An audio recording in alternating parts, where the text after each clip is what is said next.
All right, and we are live. Everybody can see us. We are at the Keeg Live. This is an episode of the Keeg Live, the show basically brought to you by the Keeg every other week, where we talk about a different geek topic every other week.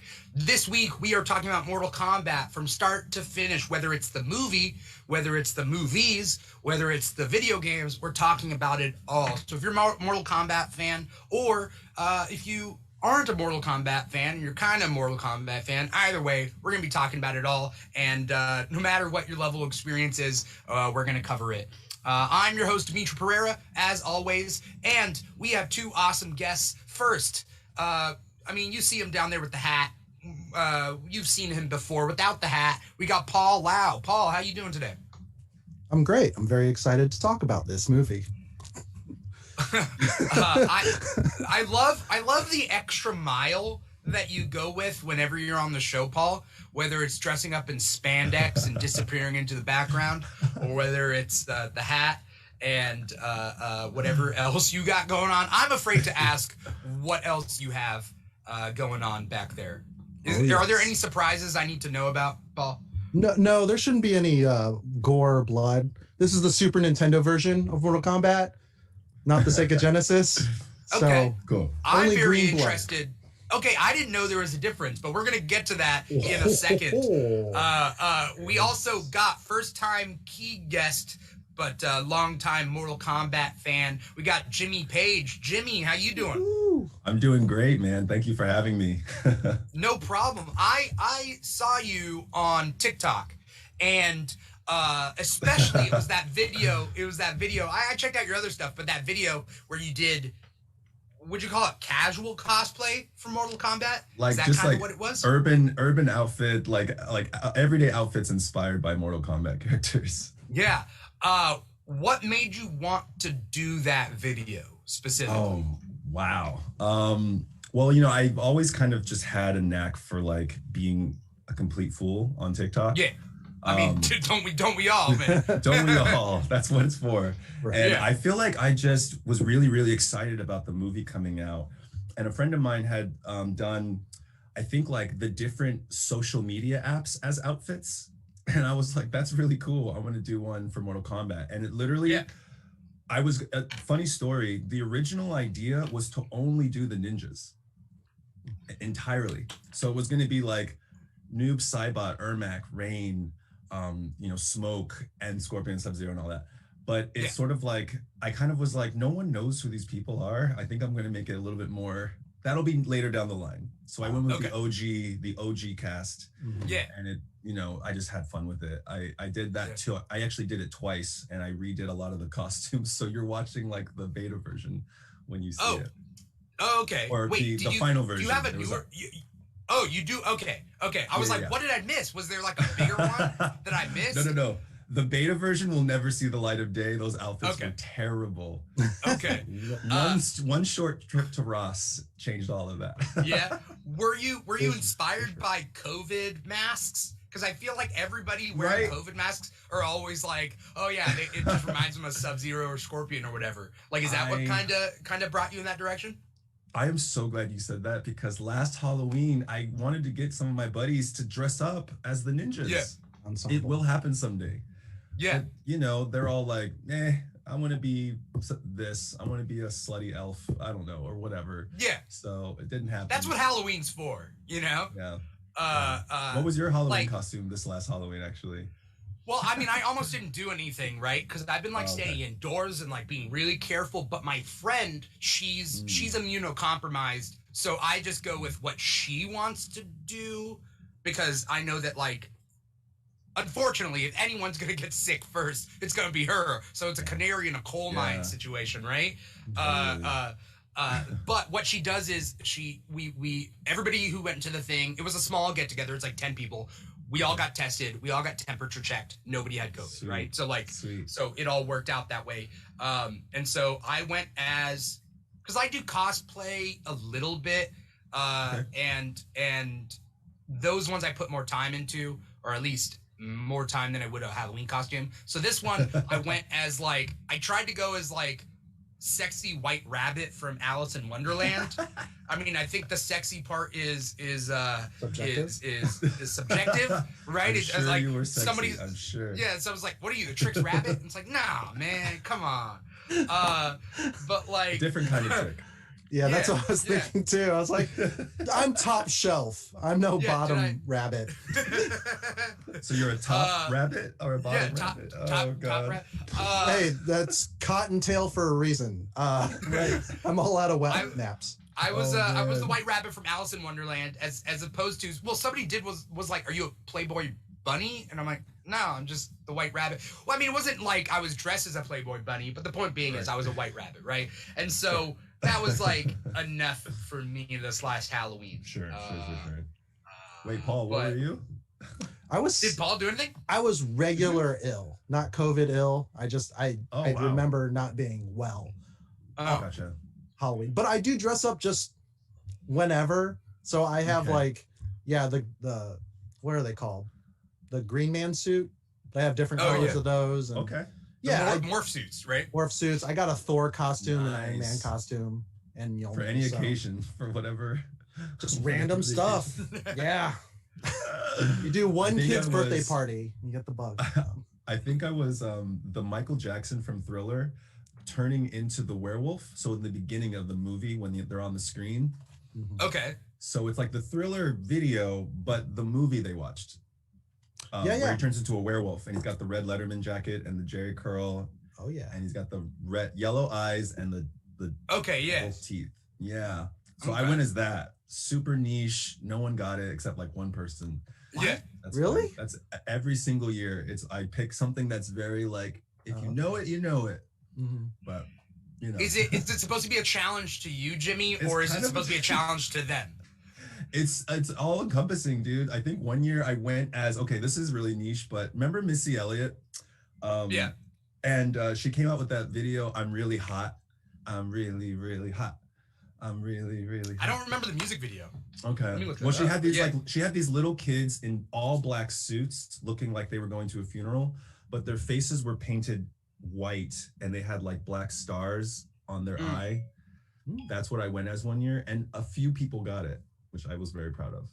Yeah. That is niche, though. Like, I wouldn't have gotten Super niche. I love that. that. One of these days, dude, we'll go as the ninjas. I'll get 7 buddies. You got to do. Are there 7? Okay, are there 7 Mortal Kombat ninjas? Are there more? Yeah. How are there less? Depends I on don't which know all Sub-Zero of, you like- count. Yeah. There's 2 yeah. Sub-Zeros, right? Is there 2 Sub-Zeros? Well, if you How many I guess- Sub-Zeros are there? There's 2. There's There's 2. 2. There's the OG and then his brother. Okay. Is there? What's the name of the original one? Is it? It's Bihan. Bihan. Bihan. Bihan. Yeah, Bihan's Okay. the OG. Okay. Yeah, that's that's. Who's I the love- second? I love me. Kwai Lang is his little brother. Okay. So Yeah. I'm asking these questions because full disclosure, I have a very basic knowledge of Mortal Kombat, right? Enough to host this episode, and people are always like, what do you like? And I'm like, well, what do you like in general? People ask me, and I'm like, I like so many different stuff. That's why, like, on the show we can tackle so many different topics. But there are topics that I don't know that much about. But it's kind of cool because I have you two to talk about Mortal Kombat with, and I can ask you questions that maybe the audience members might also want to ask. So it kind of helps the podcast and helps this live stream because we're live and streaming this, and then we're gonna put this in a podcast form. No pressure. So, like, if anyone out there does have questions, feel free to ask. Whether it's about Mortal Kombat, but it's also, ask questions about what we thought about it. So here's a question. I'm going to open it up to Jimmy first and then Paul.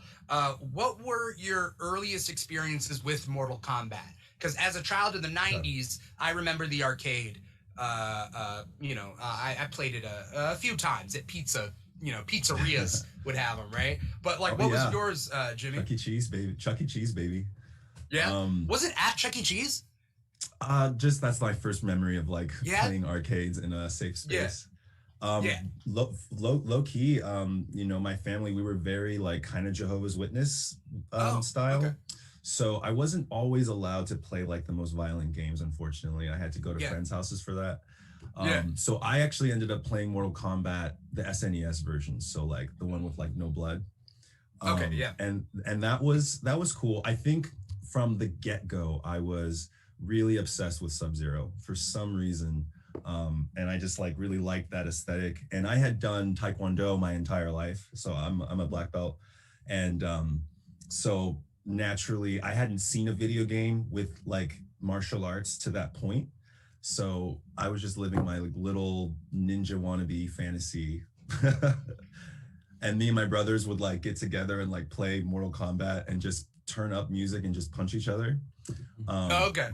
Yeah, and then the movie came out pretty soon after that. So I mean, then it was done. Yeah. Movie came out in what year did the movie come out? 92? What?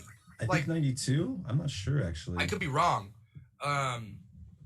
Paul's gonna look that up. Paul. Yeah, I'm on it. Sometimes I don't even have to see Paul's eyes. Sometimes Paul is like, I can imagine he's rolling it. 95. Like, we have Google. 95, you know? Yeah. Okay. Yeah, and Matt Morey in the comments. What's up, Matt? Matt says 95 as well. So yeah.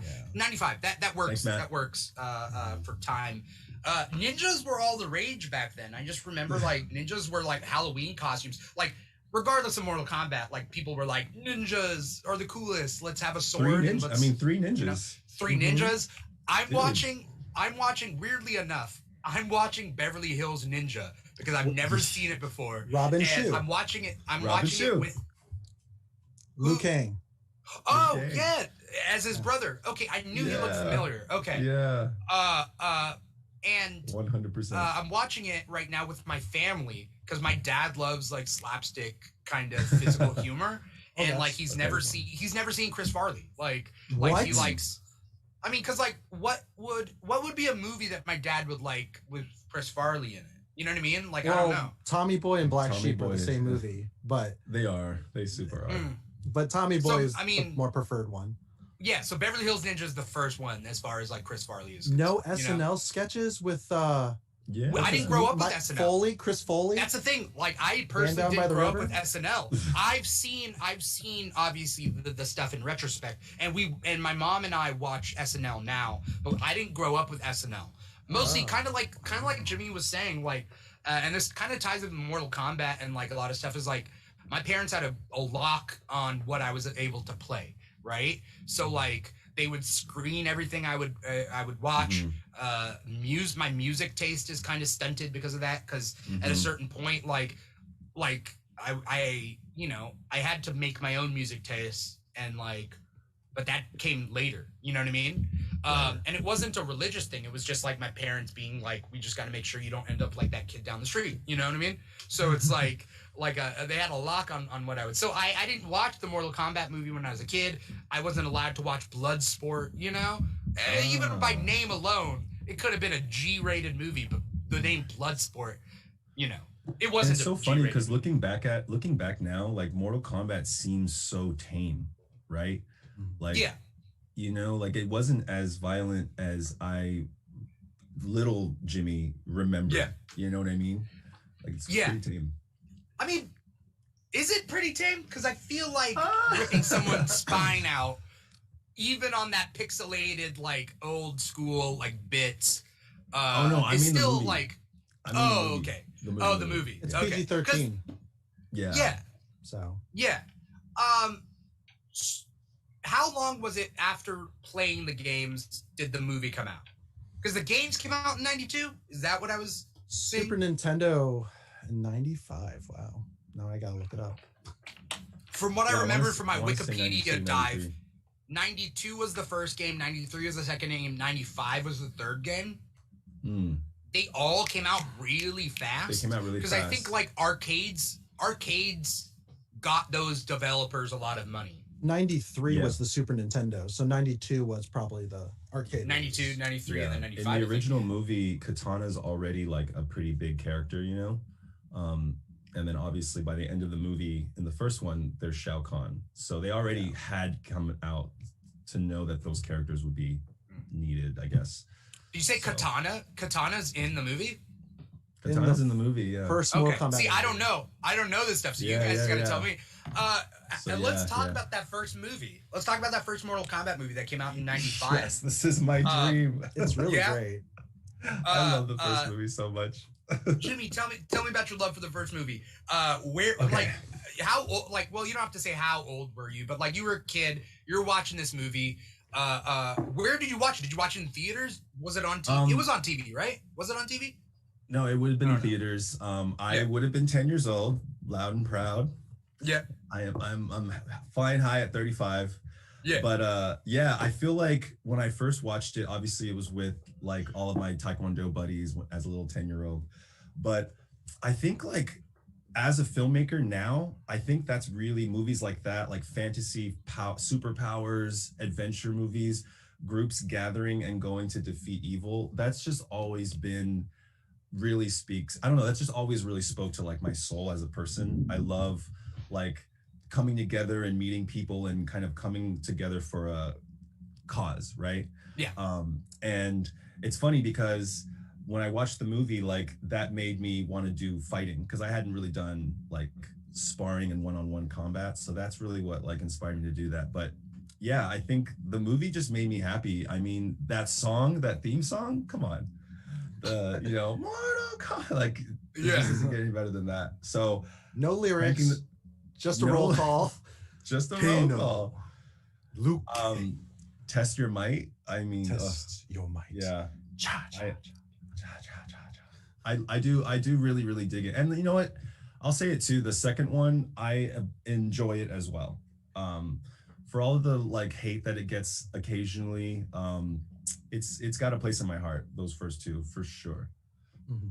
Yeah. Paul, you watched the first one, right? I'm trying to look up the years for this. Oh, yeah. Mortal Kombat Annihilation came out in '97. Okay. Yeah, they wasted no time. Yeah. Yeah. So one of the ninjas is Noob Saibot, which is one of the creators, developers, Tobias Boone, Mhm. backwards. And there's a whole making of the Mortal Kombat series, like what's it called? Type of movie is that called? Documentary. Like There a we go. featurette, yeah. Yeah. And it is super interesting because they were like, well, we have Sub-Zero and we have Scorpion, but we can't like get the actors to come back and do the stunts. So we're just gonna do the color palette swap. So the person wearing the thing isn't actually blue or yellow. I think it's like green or something. So this is like early green screen. Wait, are we talking about the movie or the video game? The video game. Just Okay, how yeah. janky and like, because this was photorealistic. So before that, it was just Street Fighter, as the only like 2D fighting game.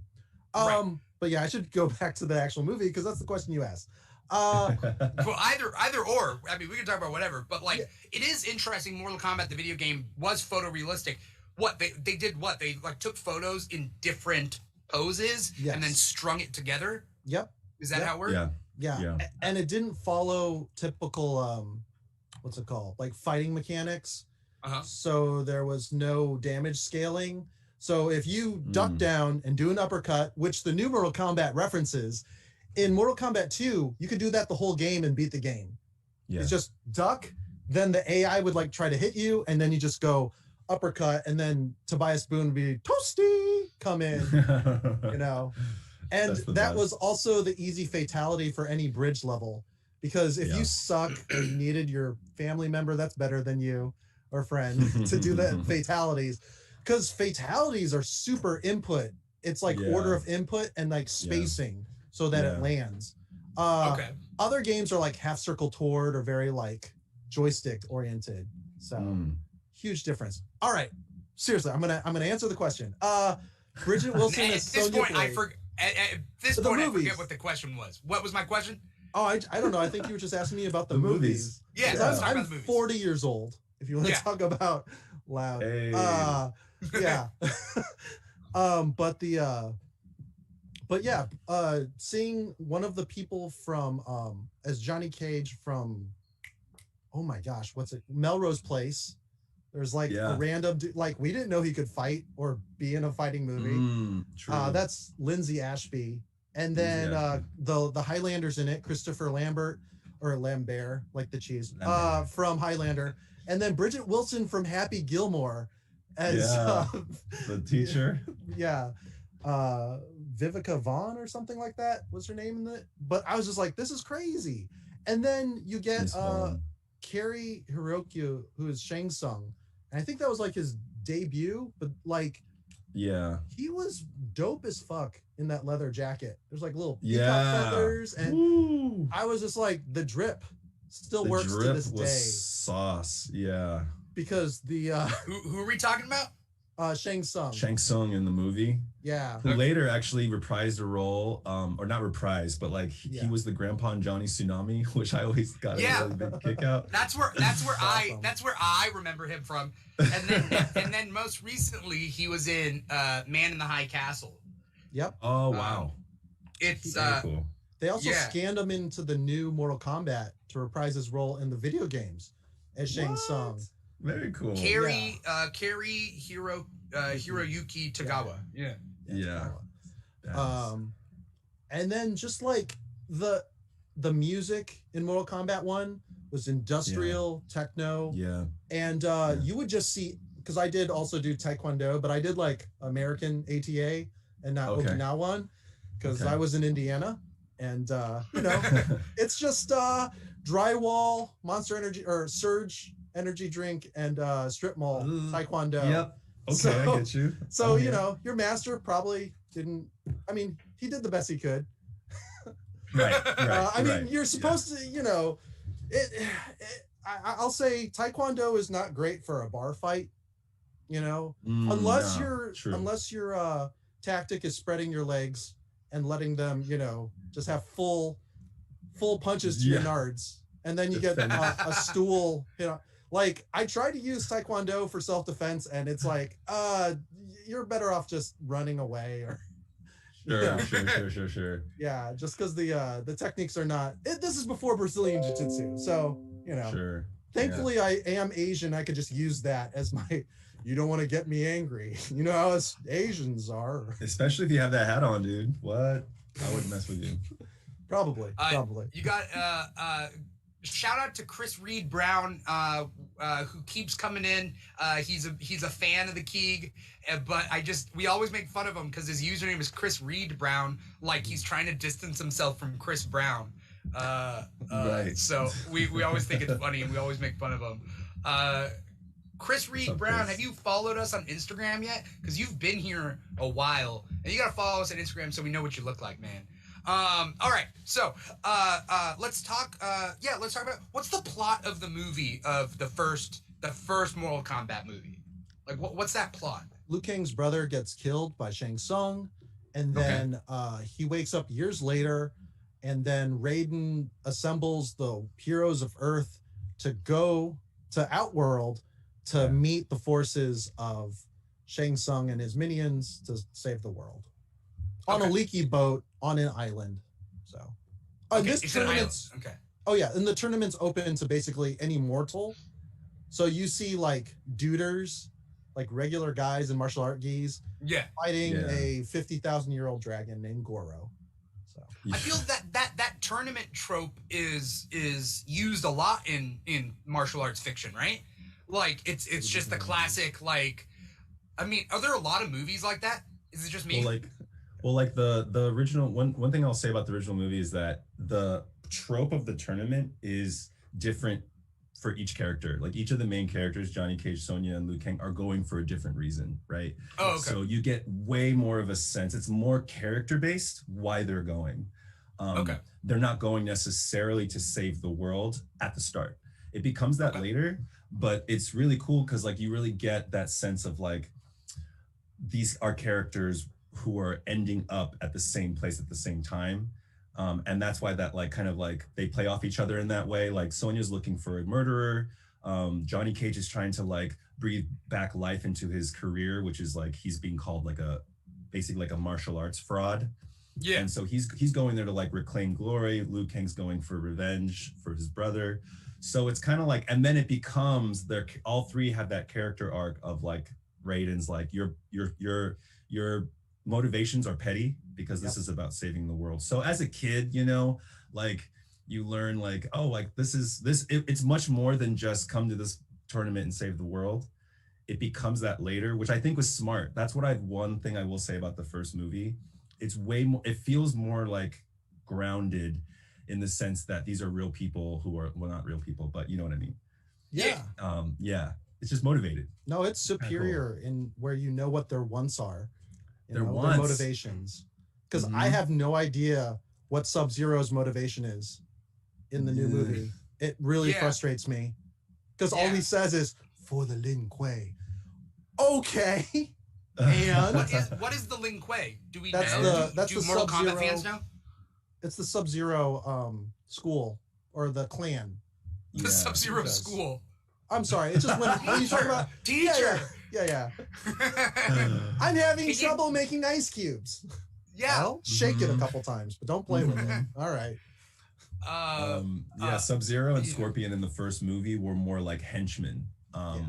With no, they kind of dropped any reference to any personality for those two, and they worked like under Shang Tsung as like, you know, like little underlings. So Scorpion is bad originally? Is Scorpion bad? Because I always thought he was bad. Is he bad? He's Ghost Rider. He was murdered by Sub-Zero, hence why they have a kind of like rivalry. Yeah. And then he goes to hell and, you know, for vengeance, makes a deal with the devil essentially, and then he comes back. And that's why it's called like the Nether Realm. Is Nether meaning like death. Yeah. Or transformative. Scorpion basically believes, like through a lot of the like arc from what I remember, just basically has a vendetta against Sub-Zero for killing his whole clan. But Sub-Zero like didn't do that like at all. So it's kind of like one of those rivalries where like Sub-Zero didn't kill Scorpion's like whole lineage, but they but then they both think that they are responsible for each other's like thing. And then in later Mortal Kombats, they kind of figure it out. Like finally they like they're being manipulated by like higher ups to battle each other. It's pretty interesting. There's who's the guy in Mortal Kombat 4 with like the white and the black eyes? Quan Chi. Quan Chi is like kind of a shapeshifter, and he'll transform into a different person. Whereas Shang Tsung steals the soul of a fighter and can pull it forward and become that fighter. Are your eyes green, Paul? What? Tilt your hat up. It's just the reflection. I wear glasses. Shit. I thought you did some crazy effect where your eyes were glowing, but no, it's your glasses reflecting the screen. I was like, holy shit! Paul went the extra mile with this whole thing, man. It's the green screen in the back. I can you and like add a little like Can you imagine, Jimmy? You take off that hat, and you throw it, and dude. A 3-hour tour. It does kind of look like Gilligan. It does. Yeah. But in the right context, it can look like an urban version of Raiden, which is what my TikTok was. So I'll bring it back to that. Yeah. That's why you're here. That's why you're here on the show. So like, okay, in Mortal Kombat, I was reading the Wikipedia. In Mortal Kombat as the franchise, like, Liu Kang is the main character? Is he the main character? What's that? I would say so. Well, is he the main character in the movie? In the original movie? Yes. In the first two, you're kind of like, it starts like Paul was saying, it starts with the murder of his brother. So you're instantly like, imprinted on Liu Kang as like, and then even in the end, he like gets his redemption more so than the other characters. I don't even know if they get the redemption, right? They just kind of like, in the movies or in the games? In the movies, yeah. Okay. They're kind of all there to like support. And you learn pretty early on that Liu Kang is special because he's a descendant of Kung Lao. And that's like a big thing in the movie, but like it all comes together in the end when he has like that talk with his brother and like, sorry, I couldn't save you. And the brother's like, every man is responsible for his own fate. Release your guilt, go live your life. We'll be together someday. don't live in like shame that you couldn't save me. So it's kind of like a nice little redemption for Liu Kang. Yeah, there was also a TV show where Kung Lao there was the protagonist in that one. And then he had a Sonya Blade, like, I don't know, analog and some other dude. But because it's a period kind of era, it was like, I don't know, 1500s or whatever. So there's still like colonists, but it's in Asia. I don't know. I don't remember the specifics. The show was a period piece? Yeah, because it had to be before modern day Mortal Kombat.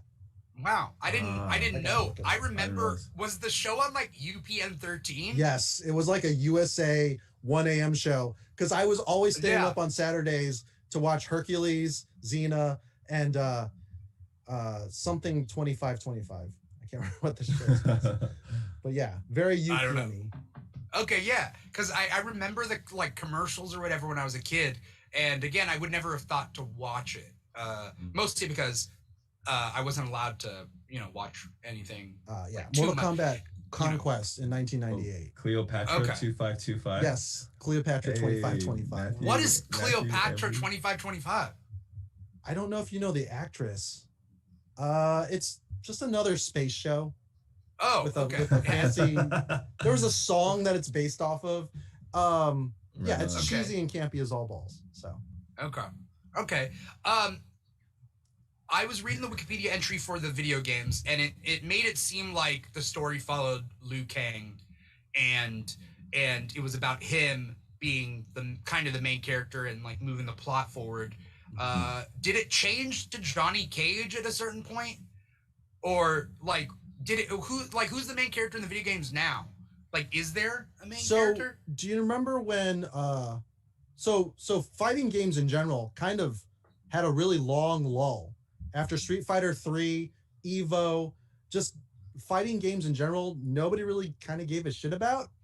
And then DC did their crossover with Mortal Kombat. Then DC also had their own, Injustice 1 and 2, which was really well received, and they redesigned the fighting system to be both competitive and like sellable with Street Fighter 4. And then Marvel vs. Capcom 3 came out for the PS4, like an Xbox 360. So there's definitely like a resurgence of Mortal Kombat, and that's kind of what prompted a new type of storytelling. So if you know Injustice, you don't really follow one character. You follow each character, and it's almost seamless how going from one fight to the next quick time event to the next fight, you get to know everyone's story. Even like the bug lady, Devora, I think that's her name. Aaron Black is a cowboy, but he lives in off-world. Like, you have crazy, and then on top of that, they did crossovers. You got DLC, you got the Terminator, you got Rambo, you got Joker. And they're coming into the Mortal Kombat universe. You got a Xenomorph. You got the Ninja Turtles. No, that was that's Injustice 2. Oh, they did that too? The Ninja Injustice Turtles? 2 had Ninja Turtles, yeah. Yeah. Oh, I'm thinking of the Battletoads in Killer Instinct. Oh, wow. They brought that in. Holy moly. What's Battletoad? I mean, I know Battletoad. What's Killer Instinct? It's the Super NES game with full gore. Do you know? Oh, okay. Combo Breaker. They introduced. No. You don't know what I'm talking about? There's a lot of fighting games out there, especially back then. Sure. Like there's Tekken, there's Dead or Alive, there's you know what I mean. Soul Calibur. There's Soul Calibur. With Star Wars crossover. Yeah. Like I think that's what they know. Yeah. Matt Morey in the comments says Mortal Kombat 11 has like 80s action characters. Yep. But Mortal Kombat X was horror characters. Oh, Jason shows up. Yeah.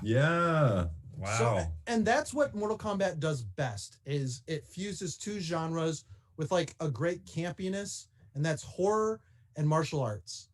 Because the one thing that makes gore horrible is when it's too realistic and too visceral. The thing that makes gore palatable is camp. Like, one of the fatalities was you'd eat a person and spit out like 76 femur bones as reptile. And you're like, the human body doesn't have that much. Or you punch a guy so hard, his spine and his head fly from his body. You know, stuff like that. It's just like, okay, this is fun. I'm just, just messing around, Yeah. you know. I can't. I don't like gore. In most contexts, like I can handle it now as an adult, but when I was a kid, I thought that like movie gore was a lot like Mortal Kombat gore, where like every rated, like, because I wasn't allowed to watch rated R movies when I was a kid, so I thought rated R movies had a lot of like heads blowing up. Like I just thought like that was rated R movies in general. Mind blown. Like my fear of rated R movies when I was a kid was that like I'd just be watching a rated R movie and like boom, head explosion. I'm like, right. But then I realized, most time movies don't have that, right? It's not that Mortal Kombat gore. Not like, every rated R movie has video games. Exploding brain. Yeah. Yeah, it's not Scanners or right. Scanners. And I've seen that clip. I've never seen the movie of Scanners. But to your point, Dimitri, I'm not super gory guy as well. When it comes to horror movies, I prefer like the kind of like slow burn, The Ring, ghost kind of hauntings. But even those are becoming really gory now. I prefer. I don't seek out the gore aspect of horror. So I'll agree. Yeah. I like good storytelling, but I mean, if the gore serves a purpose, that's when I'm like, okay, that makes sense. Yeah. If it's just, you diminishing returns, essentially. If the premise... you got muted. Sorry. If the premise of the movie is the gore, that's usually like the defining factor for me of like whether I'll like it or not. Like Human Centipede, like the title is the gore. Like it's like okay. Yeah. Like, I won't do that movie. Hostel, like the whole premise is that there's a place to be gory. It's like I've seen Hostel and I've seen Saw. I don't like horror movies, but I think I watched it just with some friends, and it was whatever. I didn't like enjoy the whole thing, but I was like, okay, whatever. I've seen my fair share of horror, but not like I'm not a big horror guy. So like even Mortal Kombat, like back in the day, I used to like Marvel vs. Capcom because that's the type of fighting game that I like. It's just the fights and the colors and the characters and the weird like Cable coming in. Yeah. Or was it War Machine? Did they both have big cannons? Yeah. Like Cable and War Machine? War Machine, he says, "This is my Sunday best proton cannon." And then it just chunks out the thing. Viper Beam is Cable's. Is that the one with Mega Man going like tornado hot, and like he would turn into like a giant like version of himself? I think so. He has a propeller. He's like, water world. I'm like, I don't know what you're saying. Does he say water world? That's what I hear. I don't actually know what he's saying. Oh, he's saying tornado hold. Tornado hold it up. Oh, but he's got that cute little voice. So tornado hold up. It's like it'd be weird, like the Universal Studios pays Marvel vs. Capcom to sponsor to promote Waterworld. Oh yeah, sure. Their big flop. They're like, okay, we'll give you money.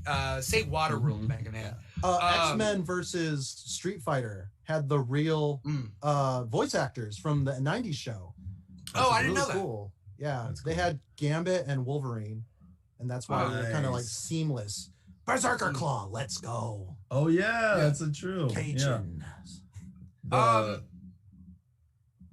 Especially like the second. I was gonna say, speaking of horror movies, the second movie, of Mortal Kombat. Did you guys see that one? Yes. Wait, Mortal Kombat Annihilation? The second one. Did you watch that? Of course. Yeah. I have not. It's intense. Wait, what are we talking about? We're talking about the second movie? Yeah. So speaking of horror movies. Is that the one where the guy like shifts into the beast looking, like that monster looking thing, and it's like horrible like effects? In the video game, so you know how fatality is the thing?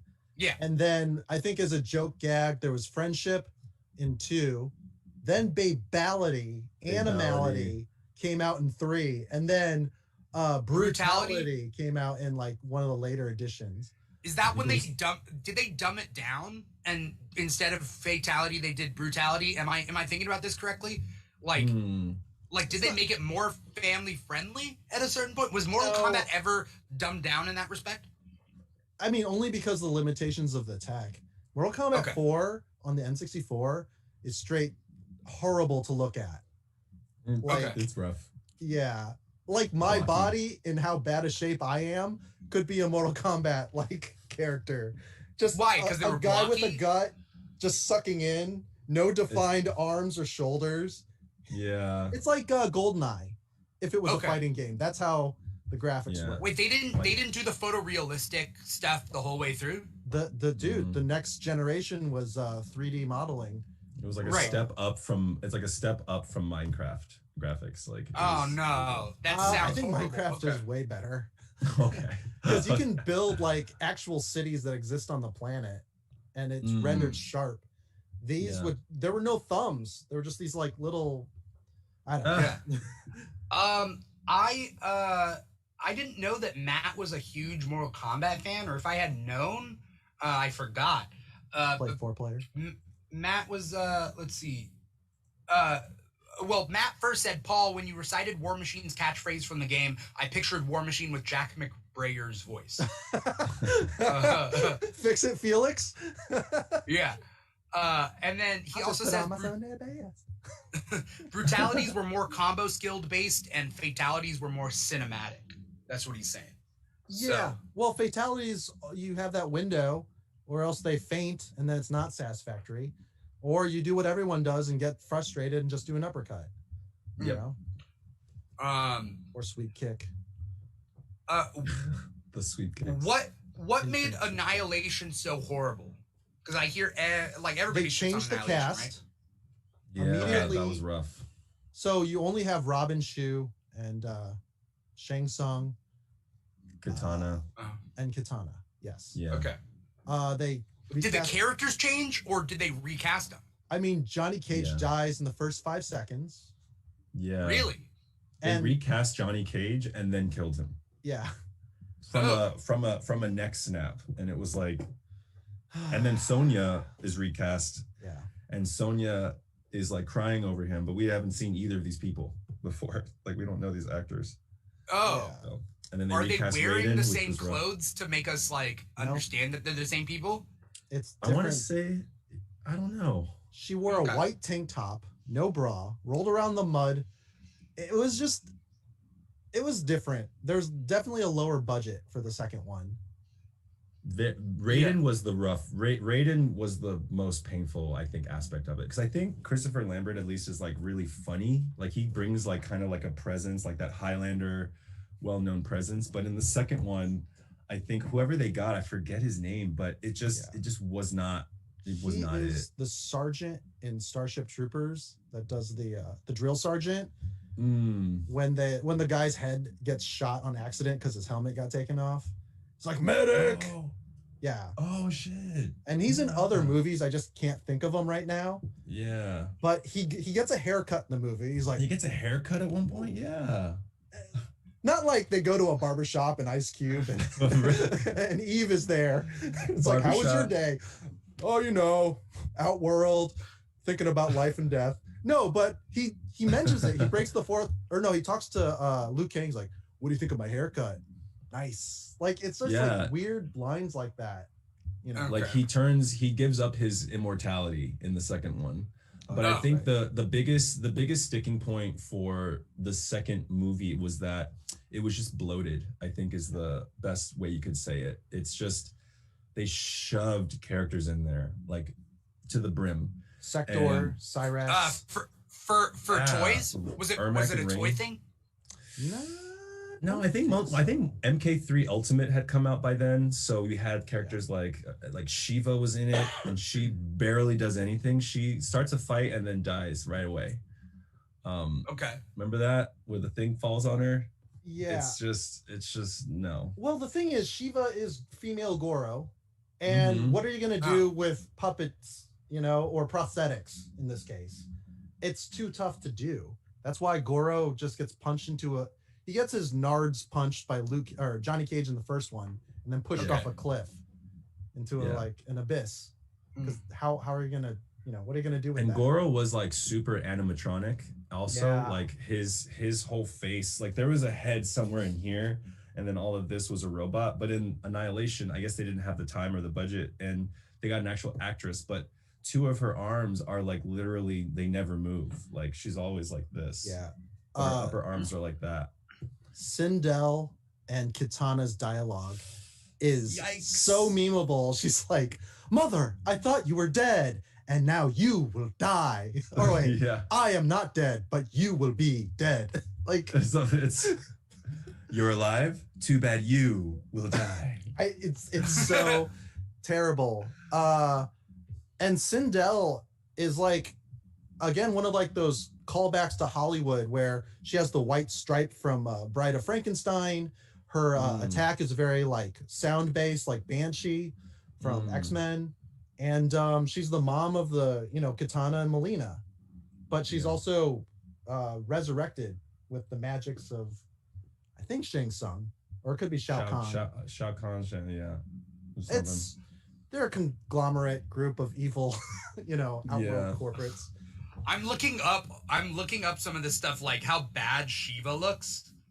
The actress actually looks okay. It's just, what can you do with animatronic arms and puppeteering? It's not like the Ninja Turtles, the original ones, from the original movie, where they were doing all their stunts blind, and the animatronics were pretty good, Also, Mataro, I think I see someone said, or Matthew, Mataro is, Mataro's in it. Yeah, dude. What? It's rough. Too ambitious. Yeah. But like Shiva though just looks like she's like a regular woman, and then somebody's standing behind her with like arms just a little lower. You know what I mean? Like you could see deltoids, but what are the deltoids connected to? It's just behind you. You know what I mean? Yeah. It does so. It's bad. Is she the same species as Goro in the Mortal Kombat movie? She's a baby dragon. What? That's what dragons are. They're like basically like 50,000 years or 500 years. I don't remember the number, but yeah, they're dragons. That's what they call them. Even though we never see like an actual dragon in the series of movies. Except for Liu Kang's animality. Huh? And the logo of Mortal Kombat. So Goro is related to the dragon that would be the logo in Mortal Kombat? Whoa, true. Is that what you're saying? Sure. Do they age into dragons? Like, how does that work? Again, I don't question You're throwing way too much at me, Paul, because like this is weird. This is tough. It's weird too, because there's Goro, and then there's Kintaro, which is a tiger Goro, like tiger stripes, like feline features. And then Motaro has nothing to do with the other two, even though the name is there. And he's a horseman. He was the big bad before you fight Shang Tsung or Shao Kahn. Yeah. I'm looking up these characters. He was really intimidating. Motaro is like a centaur looking thing. Centaur. And he came out in Mortal Kombat 3. Wait, how come he looks like a minotaur in one shot, but he looks like a centaur in another shot? What's the difference? Minotaur is not a horse. It's just a bull man. So like legs of a man. 2 legs, 2 arms. Head of a bull. That's so weird. But his name Motaro or Mintaro? Motaro. Okay. That is so weird. Okay, again, I think that like I'm lacking so much Mortal Kombat knowledge. So like feel free to explain these wild ass character designs. Who's the wildest character? Like out of all like who's the weirdest, wildest character that's been designed for Mortal Kombat? I mean, Stryker is pretty hilarious. So Stryker was a cop, but all his moves are like bicyclist cop, where he has like a taser, he has grenades, he has a gun, but he barely uses it. And then he wears a backwards cap and like a blue and white shirt. Bo Rai Cho is the drunken master, and a lot of his moves are farting and throwing up on people, which we've all been there, man, you know? Stryker does look boring and basic as hell. Literally a mall cop. He's Paul Blart without the Segway Why? scooter. Were they really hurting for ideas that they were like, let's bring in a mall cop? Well, they pivoted from the ninjas to the robots with Cyrax, Sector, and then they made a smoke robot. And was there a Sub-Zero robot that they did later? I think Smoke was Sub-Zero when they turned him into a robot. Is that part of the lore? I forget. Yeah. Something like that. Something like that. And who's Noob Saibot? Noob Saibot is sort of like a weird retcon that they did like later on in the series. That is Sub-Zero. Yeah. They like dual role. Yeah. Wait, what's then Bihan versus Noob Saibot? What is that? What is that? Well, Bihan gets killed in the first Mortal Kombat, right? And then his brother takes up the Sub-Zero title.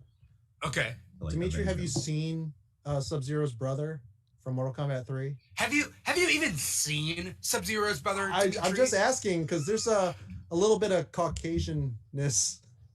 Is there? Oh, he looks white as hell. Yeah. In the video game? Yeah. With the guy with this guy? The one with the slash? Yeah. What's his name? They did that. Just Sub-Zero Mortal Kombat 3, I think. Sub-Zero MK3, yeah. Okay, I'm looking this up. I'm not saying they could be brother in arms. You know, they could. Oh yeah, he's definitely he's definitely Caucasian. White he's where the H is before the W. Yeah. What? Long Y. White spelled HWYT. Yeah. Oh, white. But they were definitely doing that with everybody. Like I know Nightwolf was one of my favorite characters, but probably not the most like sensitive character. I have Native American in my blood, so I was just it was just kind of cool to see like hey, the representation there. Indigenous. Yeah. Question. I was wondering, is he the character that was on Sonya Blade's wall in this new movie? Yes, he was. Okay. Yeah. I thought I saw a Native American character on her wall, and I'm like, that has to be someone very specific. Oh, hi, hey, Vicky. Hey, Vicky out there. Vicky said wanted to quickly say hi. Hey, Vicky. Thanks for stopping by. Oh, and thanks for the amps. Appreciate it. Thanks. There is a wild stable of characters, and it is so hard to keep track of everybody, especially because my background is a lot of these fighting games I played in arcades where my parents necessarily can't tell me I can't play it. It's an arcade. You can play it, right? So like Tekken, Dead or Alive. Dead or Alive I got into with my friend's like Xbox or whatever he had back then. And so I played Dead or Alive there, but Tekken, Marvel vs. Capcom, Mortal Kombat, Street Fighter, those games I played in arcades. So like Could you pick up on like the Easter eggs in the movie? Like, did you pick up on some of them? Some of them, only because I had done a little bit of research before the movie, and then I watched the new movie, and then cool. Let's talk about the new movie. Question is that like, there was a big gap in time in which, are you doing a sideways thumb? I'm just like, okay, everybody on the count of 3, no thinking. I don't know what to judge. What do we think? Like, how do we think of the new movie? What I like to say on the Keeg is was it a smash hit or was it trash hit? And oh wow, we're doing the extremes. I do feel strongly about this movie. Paul? Do you want to do the thumbs? Is that what you want to do? I mean, yeah. Okay, you don't have to do trash hit or smash hit, but on the count of 3, we're gonna put our thumbs, and I'm gonna vocalize. I'll vocalize where everybody is. All right, 3, 2, 1, go. Oh, I'm middle of the road here. I'm not even gonna move my thumb. I like my autofocus. It's like, look at that thumb. And then Jimmy did a thumbs up. Paul did a thumbs down. I did not even move because I personally did not care. I watched the movie. I'm moving on. I have good things to say about it. Okay. Jimmy, let's hit you first. I want to hear your thoughts about this movie. I mean, I really enjoyed that it exists. I think that's really what it comes down to. I have to give them credit and props. A lot of the actors in this movie, for having Asian representation and being at a time where Stop Asian Hate is prevalent in our society, and just being more politically correct, it felt to me like a step in the right direction for Mortal Kombat the series, when the first one was so problematic in a lot of ways in that regard. This one's not without its problems, but I think this one did so much was done right in terms of the characters and the representation, that's what kind of like leans it here for me. And of course, it being Mortal Kombat, I love seeing video game movies made. More so, I'm not a comic book fan, or rather, I'm not a comic book reader. So when Marvel movies come out and superhero movies come out, love them, but I don't have a heart in it. I don't have a dog in the fight. When it's a video game that comes out, I almost like immediately am like, yes, please, more video game movies, because the more they make, the better they'll get. That's my philosophy on it. And I'm a filmmaker, so I look at it from how are they taking this story and like conceptualizing it in a way that's packageable and understandable to people who don't play and do play. So it's just literally like that interest I go into it with. If I were judging it as a movie, I'm sure Paul will say his part, but if I were judging it as a movie and just like being totally neutral, I think I'm just so fatigued from superhero movies. I was like, praise the Lord, we have a different franchise that's getting a moment. Will it do well? I've heard different things, but at least for me, Mortal Kombat's always going to have video game movies in general are always kind of going to have a kind of a free pass as well. Sonic was okay. Detective Pikachu, I fell asleep, but it was because it was midnight release. So did we see it together, Paul? Did we see saw Detective both Pikachu? those? Or no, I saw Sonic separately, I think. Okay, did we see Detective Pikachu together? We did. Back in the day when everything was open and everything, I only fell asleep in one part of Detective Pikachu. That's just because I was tired too. Yeah, same. But I liked Detective Pikachu. I thought Detective Pikachu was a really good movie, and it checked all the boxes I wanted as a Pokemon fan. So like, I feel like it was very similar. Like Jimmy has Mortal Kombat, and like I don't know how he feels about Pokemon, but like I'm a big Pokemon fan. I mean, this background is from yesterday's Pokemon show. I didn't change it. But it's so nondescript. It's not even like you wouldn't even be able to tell it's Pokemon really unless you knew. So I was like, I kept it up. But that's interesting. Yeah. Mortal Kombat adaptations is something like people have wanted for a long time, and people have wanted them to do it right, because Annihilation came out in '97, and since that we haven't had a Mortal Kombat movie until now. And so I know that we've had like little bits here and there with like web series and stuff. I know that Paul was talking about like Machinima having their thing or whatever. But that's interesting. So what were things? Okay, no, we're gonna go to Paul, and I want to hear Paul's thoughts, and then we're gonna kind of like mix up like our thoughts about the movie. Paul, you did a thumbs down. I did, but let me start with, because there are actually a lot of good things.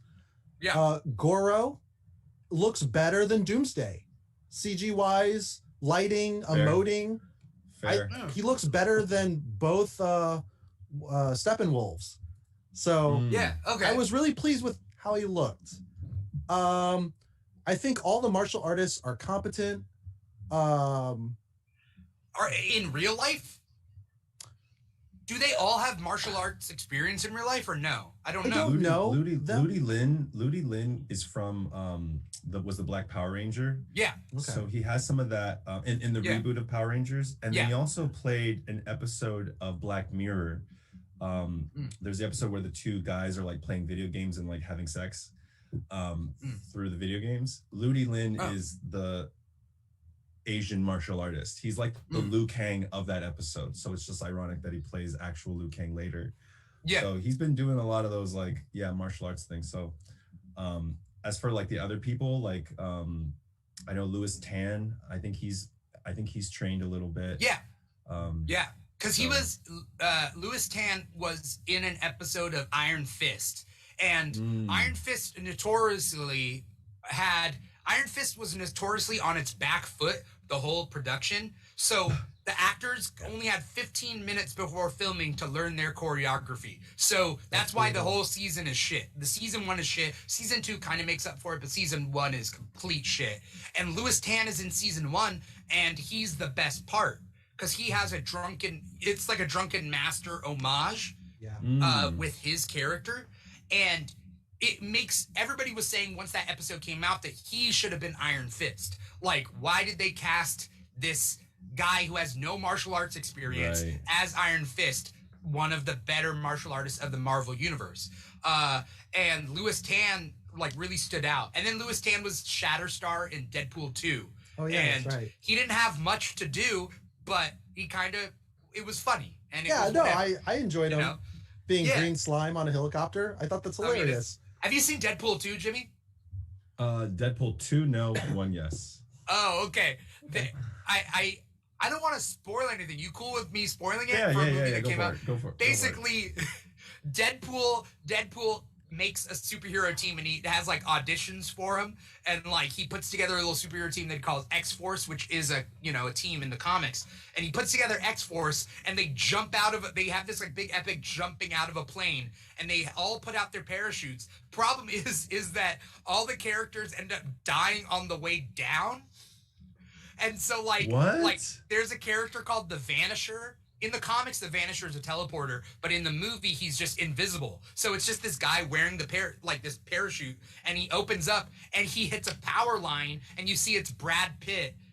As he gets electrocuted, he turns visible, and it's Brad Pitt getting electrocuted, and then he dies. And then there's what's his name? Terry Crews goes down in his parachute, and he a bus hits him.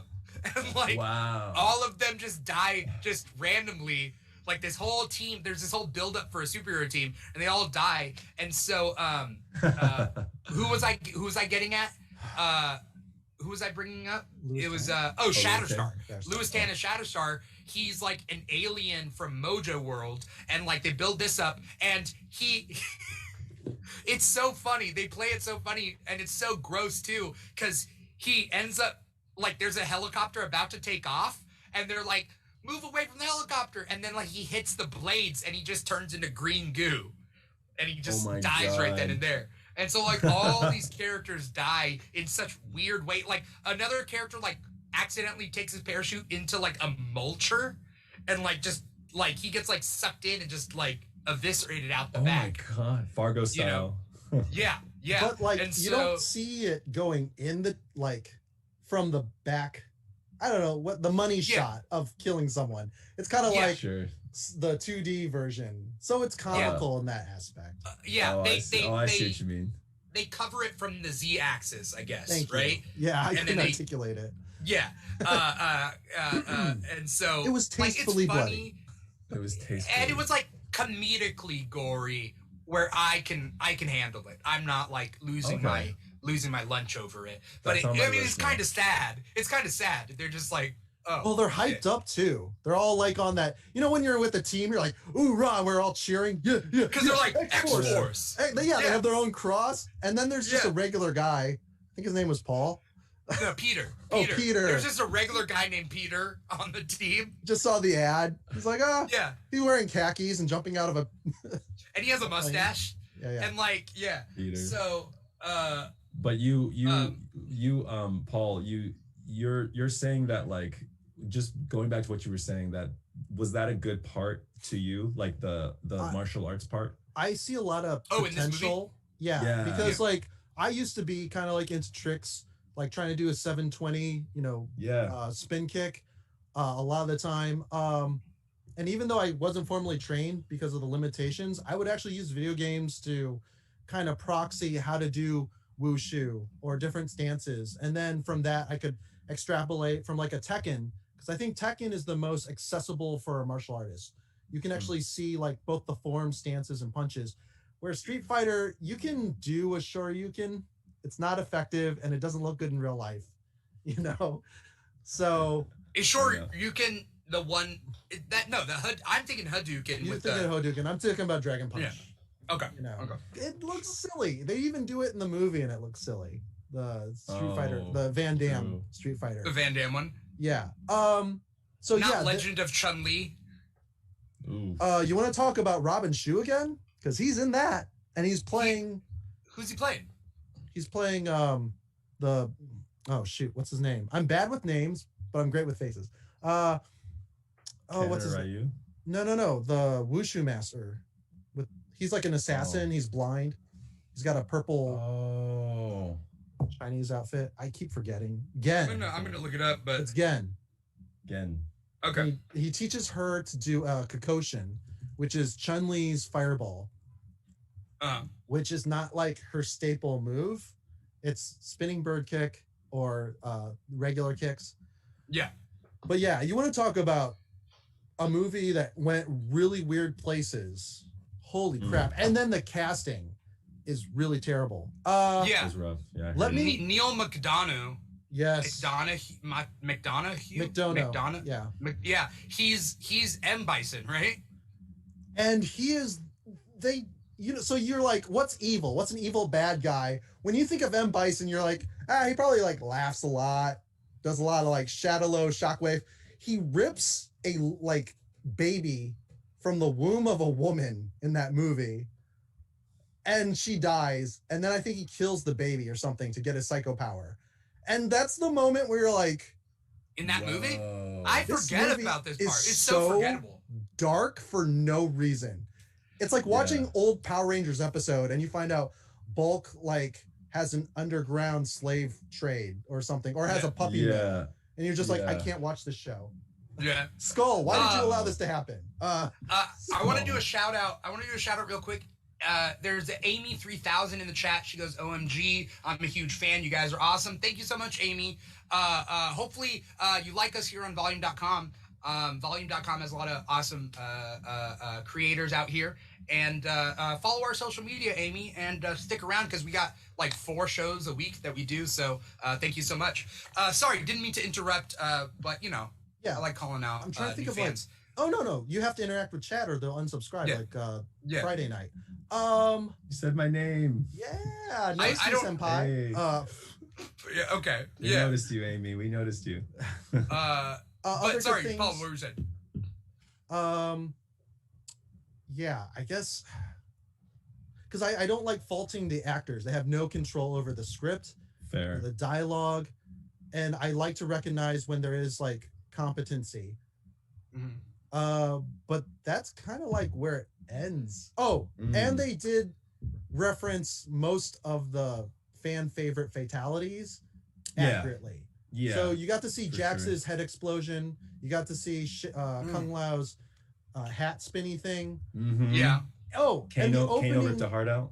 Yeah. And also the Last Samurai actor, who's not Ken Watanabe. He was Scorpion, and he's a competent swordsman, and also the rope with the dart and rope technique. That was great. And he had guys to kill to show how much of a badass he is, where you don't see that with Jax versus Sub-Zero. That was pathetic. Also, Sub-Zero has a really large catalog of moves that could have been utilized. So one of them is Ice Clone. So remember, like, Jax is like, get in, I almost called him J. Cole. Cole Young. And then he's like, go to this place in Gary, Indiana, which is not safer than where they were. And he gets out, he has a shotgun. And so Sub-Zero's a ninja. One of the tropes of ninjas is they turn into a log when you think you've killed them. He could have done like an ice clone, and Jax could have like shot his ammo, just like started, wasting away. And then you don't see Jax being competent until he has his arms, which is really sad. Like that's the thing about the fight scenes is you need to make the fighter kind of like a little impressive on some level before you make them look pathetic. Totally. And they do that a lot where, okay, all of a sudden I have the upper edge. So Cole Young, his bronze magical ramen shirt comes on. And then because it's udon called suit. Arcana. The ramen shirt. That's a good way of. It's a bronze ramen shirt. Yeah, it kind of looks like that. Yeah. And all of a sudden, Goro is just wildly inept. They even show a scene where he puts a mirror up trying to fool Goro, and then Goro punches through the wall. And I'm just like sitting here like, okay, Goro's an end boss, and now the power creep is super low. Raiden really didn't do anything. Yeah. He was like a teleporter. He was like an Uber driver for Lightning. Yeah. Even to the point where he's like, well, you know, even though you have the mark, Cole, you just go home. Here you go. Yeah. And I was just like, so weird. Here's an added question. What's up with the Arcana thing? Is that a new development? That's not a Mortal Kombat thing, is it? It's a new development. It's just for the movie, right? For the movie, yeah. And that's why. Go on. Oh no! I was going to say that's to the detriment. Like I was referring to Mortal Kombat 1, where it felt so much more character driven. In this one, it really felt like they were just plucked. Like, explain why Jax would have that mark before he got his arms ripped off. You know what I mean? Like, like he killed someone who did have the mark, right? Is that true? Sonya's the one that like had to exposition dump everything. She really did, and it sucked. Yeah, right. It was tough. It was tough because this felt more like fate, you know, but like in your face fate, you know, like you're really pushing that these people are special, but they're all kind of not in a weird way. Like when Liu Kang I didn't like Liu Kang's introduction. I was very like underwhelmed with that, and it was funny. Like they tried to make it kind of like a joke, how Kano would like call attention to everything. Like they called attention to the fact that Mortal Kombat was spelled wrong. Like I appreciated those moments of like levity. Did you like Kano actually, Paul? I wrote that. I have notes for the movie, and I wrote down like whether people online were like they loved Kano, and I was like, Kano is annoying. I love the original Kano from the first Mortal Kombat, because this Kano has to tell you in different ways how he's rude. In the original Mortal Kombat, when he's sitting there at the banquet table, just amidst all this opulence, his feet are on the table, he sits up and he grabs a giant, we'll say turkey leg. I don't know if they're cannibals. He bites into it and then he spits. He's like, what kind of tournament is this? I saw that freezing guy, saw the blood and guts of everything. The way he talks about Kano killing Sonya's partner. Oh, I gave him a bit of a smile, ear to ear. Those are quotable because that's a character, you know. His mannerisms are what is. I really appreciate that actor. This guy is just belligerent, you know. When do I fucking get superpowers? And then just say a bunch of other expletives just for. It's very one note. It's very one note, top to bottom. You know, my pretty face. Old. Yeah, and then the $1 million payment, the $3 million payment was so stupid. That was stupid, right? Because he fell for it. I was like, what? He fell for it really He fell for it twice. Wait, what's the second time? The fast guy. The guy Cabal? Cabal, who is by the way, Cabal, were they trying to do like if Deadpool was the Mandalorian? Right. Like, Cabal was like a New Jersey dude. Like what were they going for? That was funny. It was so and he was a super speedster, right? Yeah. But he's like, I hate Kano for what he did to my face. Hey, so Kano, would you like to get paid? Like, what? Yeah. Take this money and then double it again. I'm like, well, okay. Can I just say then a bigger amount, or what use is money if Earth is blown up, you know, or whatever, taken like totally. You know what I mean? Money doesn't matter. That's the whole point. Like, I don't know if you guys have seen Justice League Doom. Yeah. It's a DC animated movie where like there's two steps to the bad guy's plot, where one is take down the Justice League and you'll get money, and then then that opens it up for Vandal Savage to like destroy the world. And so it's this weird thing where like the villain Vandal Savage has lived for like millions of years or whatever, and then he hires a bunch of like Justice League villains to kill the Justice League or take them down for like $1 billion each. And then later his second plan is oh yeah, I'm gonna destroy the world, and your guys' money is useless anyway. So, haha, joke's on you. And so like for this, it's like, yeah, what would Kano hope for? You get money, you can't even spend it in the day that it would take to destroy the world. Regardless. Kano is dumb. Like that's how he is written, I guess. Okay. But yeah, he's supposed to just be like a scummy mercenary, black market. Yeah. If anything, I think Ulysses S. Claw is a much better Kano than this Kano. I don't think it's Ulysses S. Claw, but yeah, you're thinking Ulysses it's always S. Grant. Ulysses. There's got to be an S. No, Ulysses S. Grant and Ulysses S. Claw. I think it's just Ulysses Claw, but yeah, Ulysses Claw. But yeah, like they that's really the ripped problem. That character, huh? They took that character, literally lifted it from the first one, and like which one? The Kano. Oh, okay. He really is almost the same guy. Yeah. You think so? I like the first Kano so much more. Yeah, but they did it worse. Like they took that thing and brought it to like now and gave him these like Joss Whedon-esque modern sensibility, like side joke comments, and it just like something fell off. Yeah. Yeah. Here's what I thought felt off. No other character was lighthearted enough to be a good foil for Kano's humor. You know what I'm saying? Like they're all like, we're getting ready for the tournament, or we're getting ready to fight evil. We're getting ready to fight evil. And Kano's like, chip, cheerio. I know he's not British. He's Australian. But still, like, he's like, oh, good on, mate. You're a bunch of assholes. And then they're all like, yeah. You know what I mean? Like, almost had a good exchange, though. At dinner. Did. Yeah, Kung Lao, I love that scene. I like that scene a lot.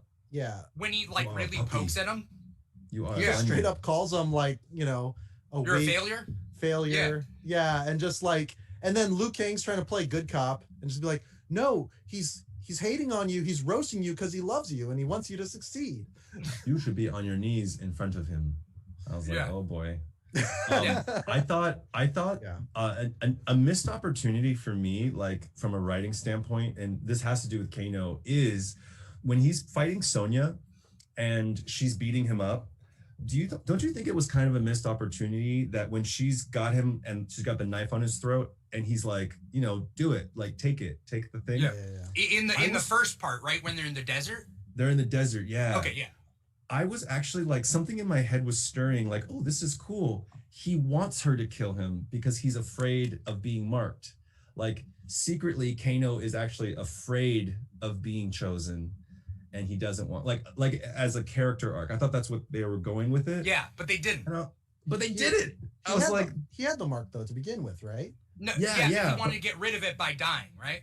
Oh, yeah. I thought it would have been an interesting. Yeah, like the pressure was getting to him, that he was like talking so much to make up for the fact that he was like scared shitless, right? Yeah. I think it's my fault for hating him so much that I stopped caring about anything. That he was, because he's like, I like the actor. I do like the actor. He's done comedies. He's done Superstore. He's, as far as I know, never done an action movie role. So he like grew a big beard. Normally he's like kind of skinnier. But he's a funny guy. So this one just seems like they were really being like, you're funny in real life. Whatever his name is, and just be more of a dick, and they're like more of a dick, and then it's just him being like, oi, assholes, you know what I mean? I think there's a perfect balance of improvisation and input from the actor, where it's like, do new choice, that game in improv, and then actually directing people, because that's the problem I have with like Ghostbusters 2016 or whatever. 16, yeah, that was and it's like, it's not bad because they're women, because they're all competent comedians. It's bad because there wasn't the proper direction and good writing, and that's how I feel about this. They had a really good budget from what I can tell, but they didn't do world building or immersiveness for Outworld. They didn't explain Bai Ling's motivation, because all he says is for the Lin Kuei, and I'm like, what does that mean? Is there like a misunderstanding? Why are you two warring? And he fridges Scorpion's family, and we talked about fridging on our Falcon the Winter Soldier. And this is literal fridging. Where normally you're just like, it's oh, cold. Yeah, they're just cold. Yeah. Are you familiar with fridging, Jimmy? Do you know what fridging is? So fridging is a trope that's been around for a while, but they called it fridging because there's a comic book Green Lantern with Green Lantern. Oh, where he finds his wife in the fridge? Chopped he up finds his and girlfriend. frozen. He finds his girlfriend in the fridge. And they do it bad guy twice. They do it twice in Green Lantern lore. They with his gay friend. Wait, they didn't kill him though, but they do that a lot. Star Sapphire kills Jade or kills someone's girlfriend who's a Jade does die. You're right. So they do it twice with Kyle Rayner, Green Lantern, with his girlfriend, and then one with his like really good friend who's gay, who gets beaten up and put into a coma by people by like an anti-gay mob. And so they do that multiple times to Kyle Rayner to push him to. So basically, fridging is like you kill someone, you kill a minority, you kill a female character, you kill an oppressed group character, sidekick, whatever, in order to further the white male protagonist's journey, drive, or something. Yeah. So it's like that everybody else is expendable as long as you're pushing the white male protagonist. So that's kind of what fridging is. It happens a lot with female characters. You know, it happens to well, I mean, are you watching Falcon and Winter Soldier?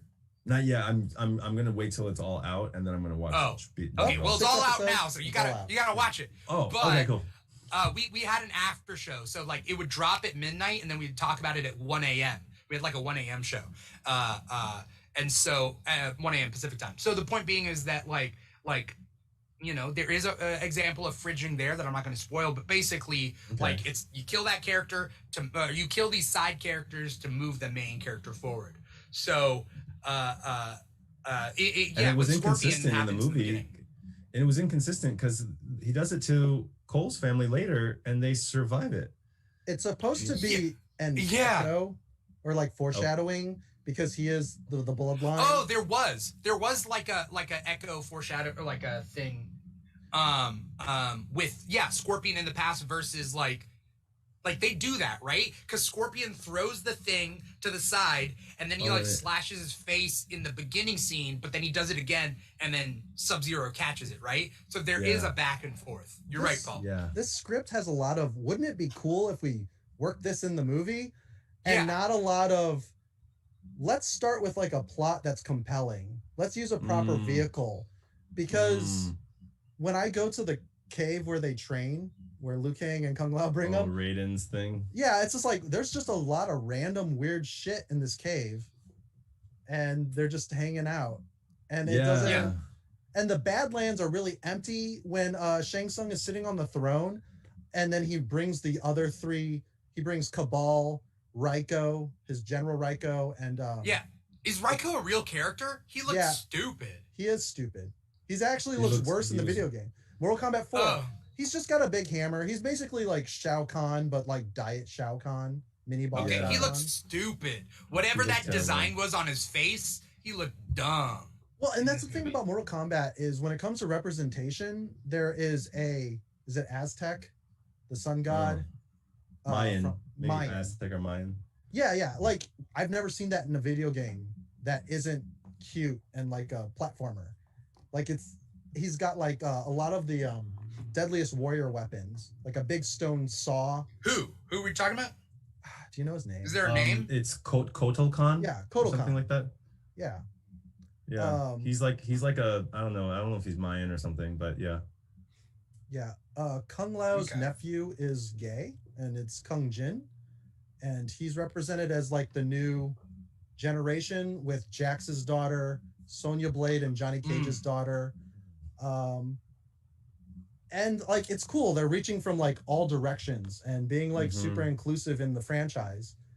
And this one, I don't know. It just, I know you were talking about like representation and stuff, but it was just so poorly executed in my opinion. Yeah. Because like you said, the very first one, it's like, they have their own, paths to journey. And Johnny Cage is hilarious, cheesy, but hilarious in the first Mortal Kombat. He's like, hey, take my bags, because he looks at Liu Kang. He's like, oh, you're just a dock worker. And he just throws them into the ocean. He's like, I'm glad I didn't ask him to park the car. And it's just like easy, tongue-in-cheek, super fun. And, you know, if you're going to make a bad movie, make it fun. Also, Sure. the soundtrack felt Oh, like... the sound was weak. Yeah, It was it kind of sounded weak. like generic Power Rangers, the first movie. Like epic music you would find on like... Yeah, the soundtrack was weak. They should have just done what they did in the earlier ones and just like EDM music. Because nothing gets me pumped up like a John Wick fight scene. Yeah. You got EDM going on, or, you know... There were some moments. There were some moments of like they were like dipping their toe into EDM. There were some like kind of like there's only one. there was like one moment where like I think it was Kung Lao fighting Nitara. I don't know, but it was like definitely like the music was like I was like, oh, it's coming, it's coming. It's like, is it EDM-ish? Are we going back to the 90s? But like I think that 90s aesthetic of like comedy and tongue-in-cheek, you know, I think I want that so bad, and I'm attached to that kind of humor delivery so much that in this Mortal Kombat they were almost like making fun of themselves, but I almost wanted them not to. Like in the first Mortal Kombat, they didn't really always make fun of it. It was usually in the form of like a character actually asking what the hell is going on. In this one, it seemed so self-referential. It was like distracting me from the movie. Like, Liu Kang is playing this like kind of like Liu Kang's kind of playing the Raiden of this movie before we meet Raiden, of like, you know, oh, exposition dump, you must do this, you must do that. And that's cool, but like Kano kept making fun of it. Like, ugh, are you going to talk about this again? Or here we go, or here comes another. When am I going to get superpowers, boy, crikey? Yeah. Oh, I hope I don't have something stupid like a hat, no offense. Right. Yeah. You suck so And much. how is that in Arcana? Huh? His hat? Like, how is your hat in Arcana? Is it a telekinesis thing? No, he can teleport. So that's like his big cheap move in Mortal Kombat. And actually, Scorpion also has that where he runs to the other side and comes out the other side of the screen. Yeah, like and and then Kung Lao's is down up, so he spins and he comes up from the ground, and then he combos. Oh, he did that, but he only did that once, right? In that beginning when he first comes out. When he first saves, like I said, dope. The power creep is very baffling because sometimes they're powerful, sometimes they're not. It's like the trope of movies when the bad guy is really powerful, like a Magneto, goes enough. And then everybody's like, okay. It's like, why didn't you just start with enough? Yeah. I loved Kung Lao's characterization a lot. Yeah. Yeah. And then he died because you have to kill the badass of the group. Yeah. So. I guess. I mean, he kills that winged creature girl. Who's that winged creature girl? Nadira? Nitara? Natara? Yeah. Is she in the games? I think so. Yeah. Okay. Yeah. She didn't do anything in this. She just swooped, but she didn't even attack. She like swooped and then he grabbed her leg, right? Or some shit. What they should have done is shown her actually do two badass things. Maybe cut his arm by sweeping really quickly, or some sort of maneuver that looks really badass. And then him resorting finally to closing his eyes and not trusting his, you know. Yeah. True. Did you guys see Get Out? Yeah. Yeah. Okay. Am I thinking about Get Out? Yeah.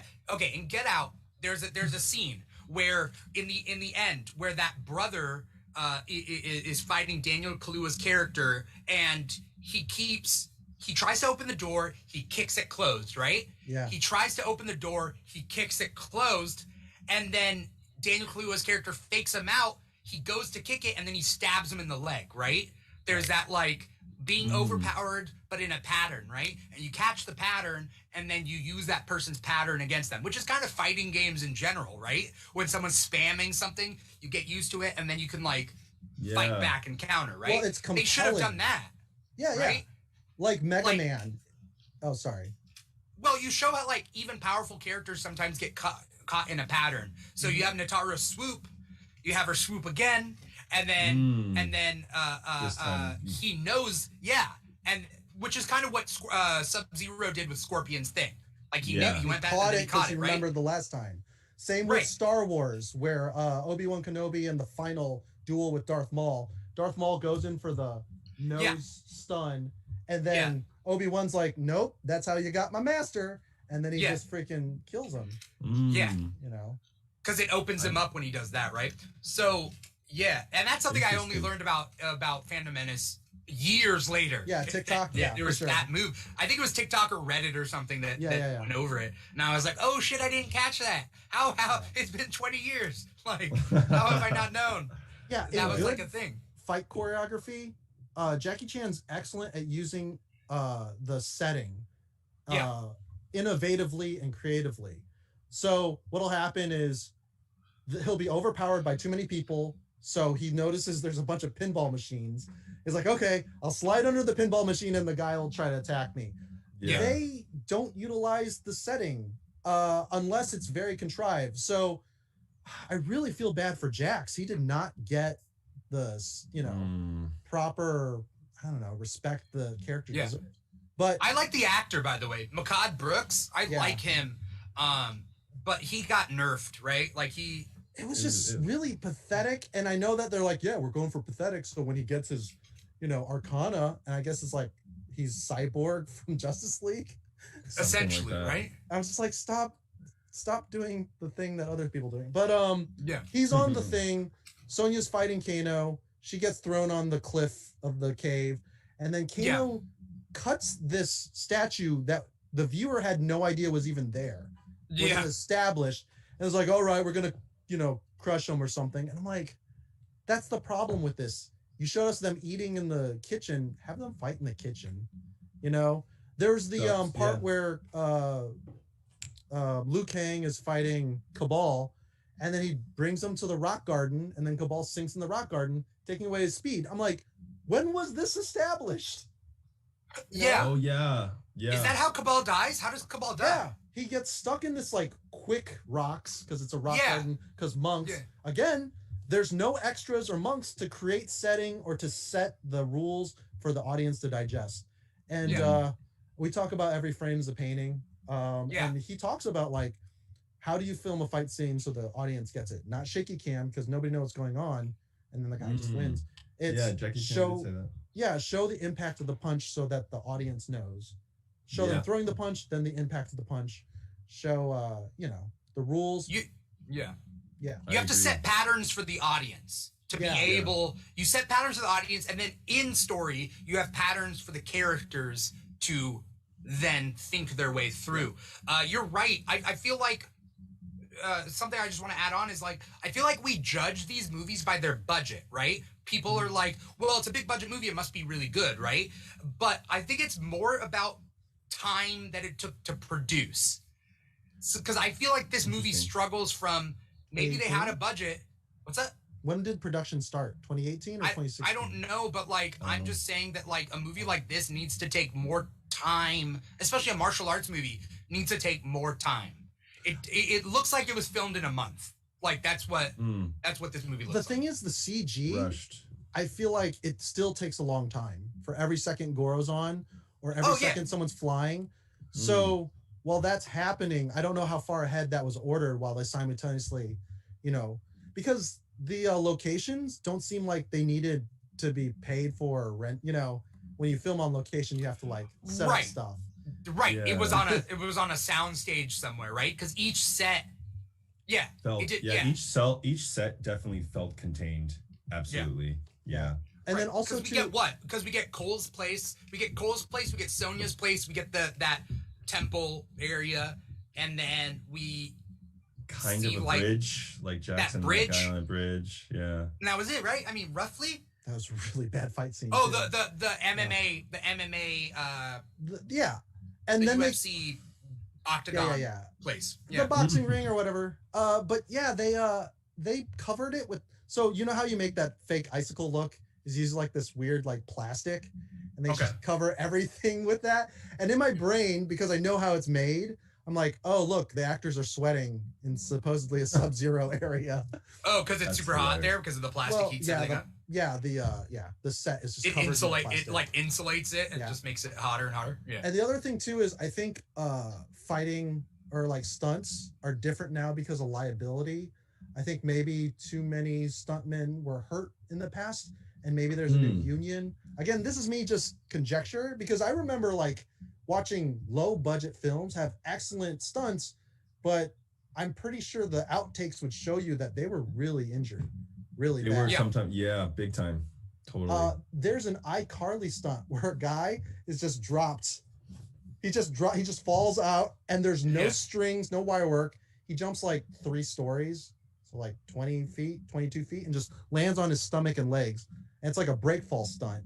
He has a little bit of padding under the suit because I think he was like a principal. And this is a Disney show.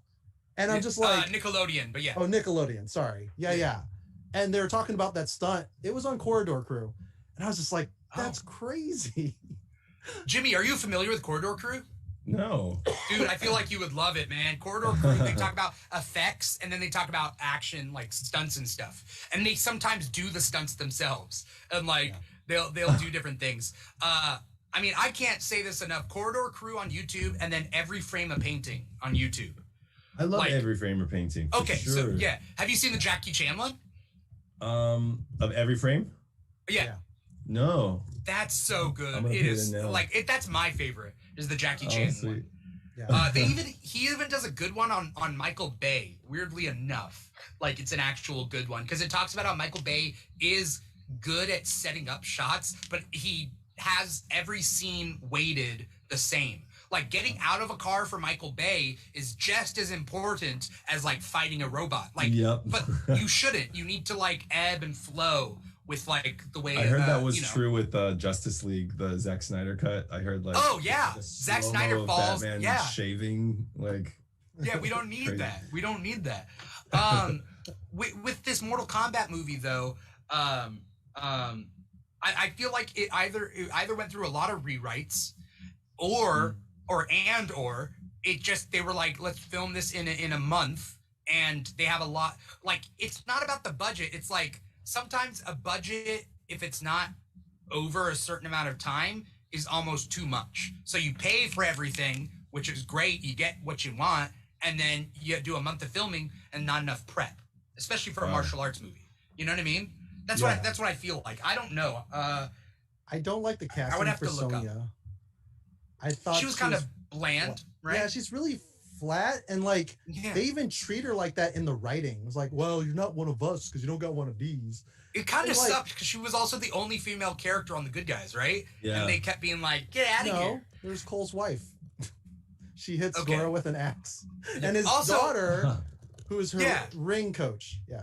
Yeah. Also, I was very confused on their relationship. I thought it was Cole's sister and Cole's girlfriend, but it turns out it's Cole's wife and Cole's daughter. And I'm like, how old is everybody in this? That was tough. I was like, that looks like your sister and her daughter.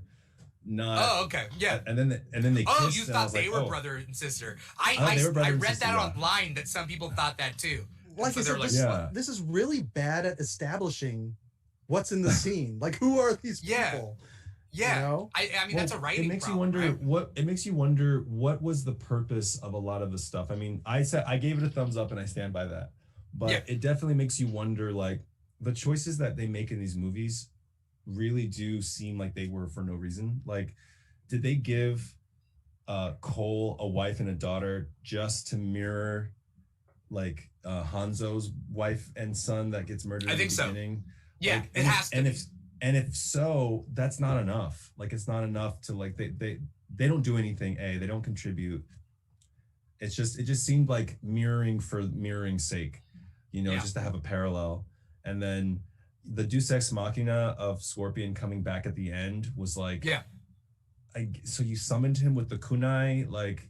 Yeah, I was like, why did he come back now? It had to do with Cole holding the dagger.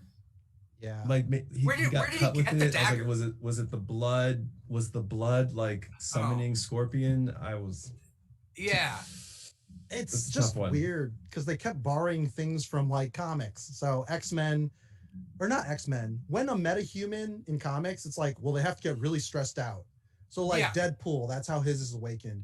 Is they keep trying to kill him and bring him back to life to get his adrenaline up. And that's what unlocks Cole's, again, bronze magical ramen shirt. And his tonfa.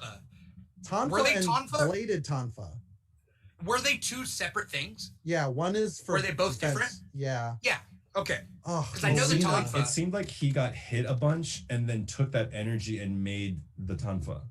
You know what I mean? Yeah. Like, Again, like he maybe siphoned it it didn't into explain. new. yeah. It's just like my Also- problem with Wonder Woman. It's like, what are the rules? Yeah. But they set that up in the rules. beginning. They did set that up in the beginning with Cole because the guy who's like his coach of the gym was like, oh, Yeah. you know, Punching you're not going bag. to be fighting because you're just a punching bag. So I was like, that's important. That's going to be set up. Oh, And then okay. the girl making that ribbon around her wrist, I think that's supposed to like tie in to his armor, like because she's like, oh look, now you're stronger, and That's why it looked kind of like thready. like because like his family. I mean, I think I see the design of it if I step back and like look at it, but Yeah. the execution was like I didn't get that link. Okay. But if I stop and think about it, but in the moment I was like, so he's got armor, that's his arcana. But then Jax had arcana coming out like in the form of like more metals and screws. More metal. Yeah. Because Like- the mechanical arms are just mechanical arms. So his arcana is like, if he didn't have the mechanical arms, what would his arcana be? Like, why would his His arms arcana back? create bigger, like over Metal? something that wasn't arcana? Like, I don't Right. understand that. Just Magneto style. yeah, I don't know. Like, Your fighting spirits gives power, and that is how you tap in. Your will to live, your will to fight. Is what will motivate. And look, And in then- real life fighting, and- that's true. yeah, Sonya just had blasts, right? That's her arcana. This is so Oh problematic. right. She just randomly came as blast. Like, She had like almost like rings around her arms to do the Yeah. ring blast. That's from Mortal Kombat Yeah. 1, big time, right? yeah. Oh, does she have blast in Mortal Kombat 1? Yeah, she has a pink blast. She also has a kiss of death as her fatality. Because, True. you know, you have to give, if it's a female character, she has to be over sexualized and Yeah. all her stuff has to revolve around Cutesiness and Yeah. cutesy gating No. tropes. And it's like, feminine. Weird. I mean, Who does she date? Wait, she gets with Johnny Cage, right? yeah, but I kind of wish they just make her and Jax be like either ex-lovers or just straight Yeah. married. Because they met in the, thing. They And they need just to do know each that other. now. Yeah, I ship them. Sure. Yeah, Whatever. You don't have to. They could just be like really good friends too. but I they were mean, barely friends. It was just like, it was weird, right? Their relationship was kind of like, they're friends, but like they don't seem like they care that much about each other. Yeah, in it this needed one, to go further or be pulled back. It needed Yeah. to do something. This doorway was creepy. You know. Well, Sonya only cared when she was sent to timeout when she didn't have the mark to train with the boys. Yeah. And That I was was just like, so weird. I hated that. here's my And thing. she's just kind of like, yeah, goes she away. pouts. But yeah, and then she's all down. It's like, why are we training 10 seconds before you guys actually have to fight these dudes? Yeah, it sounds Right. like Iron Fist season 1. My biggest problem with Iron Fist is that they don't go to Kunlun and they hype it up. I'm like, Yeah. hey, what a great opportunity to show Asian or even just multicultural Kunlun Yeah. fighters in Yeah. this like fantastic land, and then have him come to New York in Heroes for Hire. No, what are they called? in Defenders. In Defenders. Thank you. oh Yeah, yeah, that would have been cool. Heroes, right. But people online were talking about Mortal Kombat being like, are you telling me it's a story about a story where they're trying not to have a tournament? Like, Ugh. you know what I mean? Like, the premise is like the Mortal Kombat tournament. So it's like this Mortal Kombat movie was about them not trying to have Mortal Kombat. Right? That was very vague. Like that was rough. That was rough for sure. So do Even they someone not who have to plays fight in the a game- tournament They if lost they just the killed last, someone before? They They lost the did. last 9 tournaments, right? Yeah. When they tried not to have one. I mean, is the that tournament- kind of the tournament? premise? I thought the tournament was happening when Raiden was zapping them to their places. I thought. Was that the tournament, or do they That's what have I to mean, do like, an the actual tournament tournament? You know never- what I mean? Yeah, like the tournament aspect was so. I didn't think about that. You don't really see it kind of appear. Like in the first Mortal Kombat movie, they nailed that. Like it is a tournament. There are rules. There's other contestants. There's an audience for the most part. Yeah. And in this one, it's like, where is this tournament happening? Like physically where? Like and who's Yep. leading it? Who's in charge? And then Shang Tsung is breaking laws. Like what laws? Like, and then Melina's your sidekick. I don't know. Just Melina without katana or any reference to the that kingdom with Baraka's like species is over there. Yeah. Like there's just a lot of good lore if implemented right would have made this movie fantastic, and they really shit the bed in my opinion. Yeah. Oh man. I'm sorry. I mean, look, you loved it. For me, it was a little long. It felt like a long movie, and that shouldn't It didn't happen. feel that long to me. I'll be honest. It didn't feel that long to me. You know? I don't think it felt long. I think it. Sorry. Right. Kung Lao dying was rough to get through, but I think loving it is a strong word. Okay. I'll give it like a green light. You know what I mean? I'd be like, yeah, watch it. You know, turn your brain off. I've seen worse, but the problems that arise from movies like this are the problems that happen with like every video game, like every video, even Tomb Raider. Like, it just, I wish they had people behind. That's what Marvel does well. I will say is that movies. That's the story. I was like, Tomb Raider is a good game. The new one. No. Yeah. Really well done. I care about Laura. Yeah, and there's no reason that Tomb Raider movie shouldn't have been really good. It's just video games just have a different, I don't know, they're just not in fashion right now or something. It's two things, I think. I think it's two things. One is video games have you in the driver's seat, right? Like in all video games, you're playing the video game. You are Lara Croft. You are, Nathan Drake. Like you are playing those characters. You're Mario. So then seeing something go from a first person to third person where they're doing things, you can't control them. The perspective is going to be different. I think that hurts video game movies, as well as the fact that video game plots tend to be plot driven, right? It's you get the 6 stars and put the stars together, and now you fight the final boss. Maybe there's another boss after that, and like it's very like Ghost Rider the movie. What's it called? A plot quest? Somebody said plot quest or something like that. Somebody came up with a word for it. But Ghost Rider, the Nicolas Cage one, was defeat these like 4 ghosts and then you fight the final thing. So that was like almost like a video game plot line, right? Where it's like defeat the mini bosses, then you defeat the boss, and like that's how it works. So a lot of video game movies tend to have that where it's like fight, and then big fight, and then that's it. I wrote a list of different vehicles that they could use to get people into either a tournament style or to make Mortal Kombat like just not be like, let's hold a tournament, and say it out loud. Yeah. So I was thinking the first movie is kind of like this battle royale or Hunger Games style where they go to an island and they're fighting for each of the realms. So then you can bring each representative, just like in the Hunger Games, to fight each other. And then there could be like weird controls, make it like kind of, like wild card stuff. Yeah, just wild card rooms, like a battle world or arcade, like type deal. You could do Beer Fest, where basically they go to a martial arts tournament.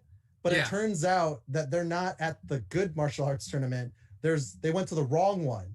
And so now you have these like unwitting protagonists go to Mortal Kombat. And then you can have kind of more comedy. And you can have better martial arts represented with each style. Because that's what I love about Bloodsport is you have a monkey style kung fu where there's guys on his all fours. There's just a sumo wrestler. And they all represent their martial art pretty well. You could do a Far Cry 3 where they're on vacation and then they get captured by soldiers, maybe Kano. And then, you have it, it unfolds the plot in some way.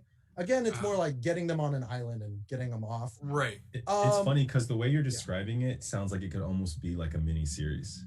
Yes. I could see this as like, the way that they tried to have so many characters in this movie. I think going back to the first one, it just felt so good to see these characters divorced almost from the video game in a weird way. Right. There was no need to like make Liu Kang wear a red bandana and give Sonya pink, like it was like that came, like those moments came organically. Like seeing Goro was huge for a lot of kids like myself.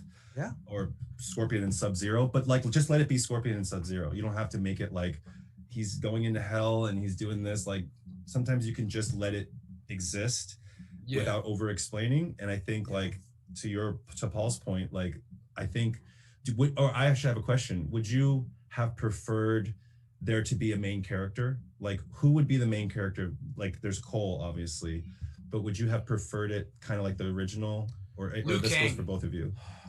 I think we need more Asian male protagonists.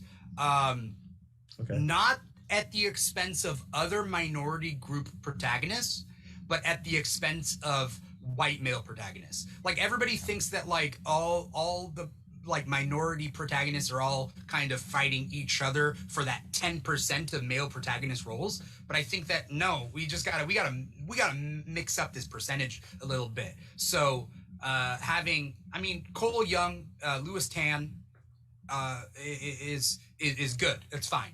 But like what I mean is that like, yeah, we don't need Jean-Claude Van Damme again, like in movies. Like we don't need that anymore. I think like Liu Kang would have been a good main character, right? Yeah. I think the problem is it's MMA is a very effective one-on-one Mortal Kombat fight system, or mixed martial arts in general, which is mostly Brazilian Jiu-Jitsu and Muay Thai.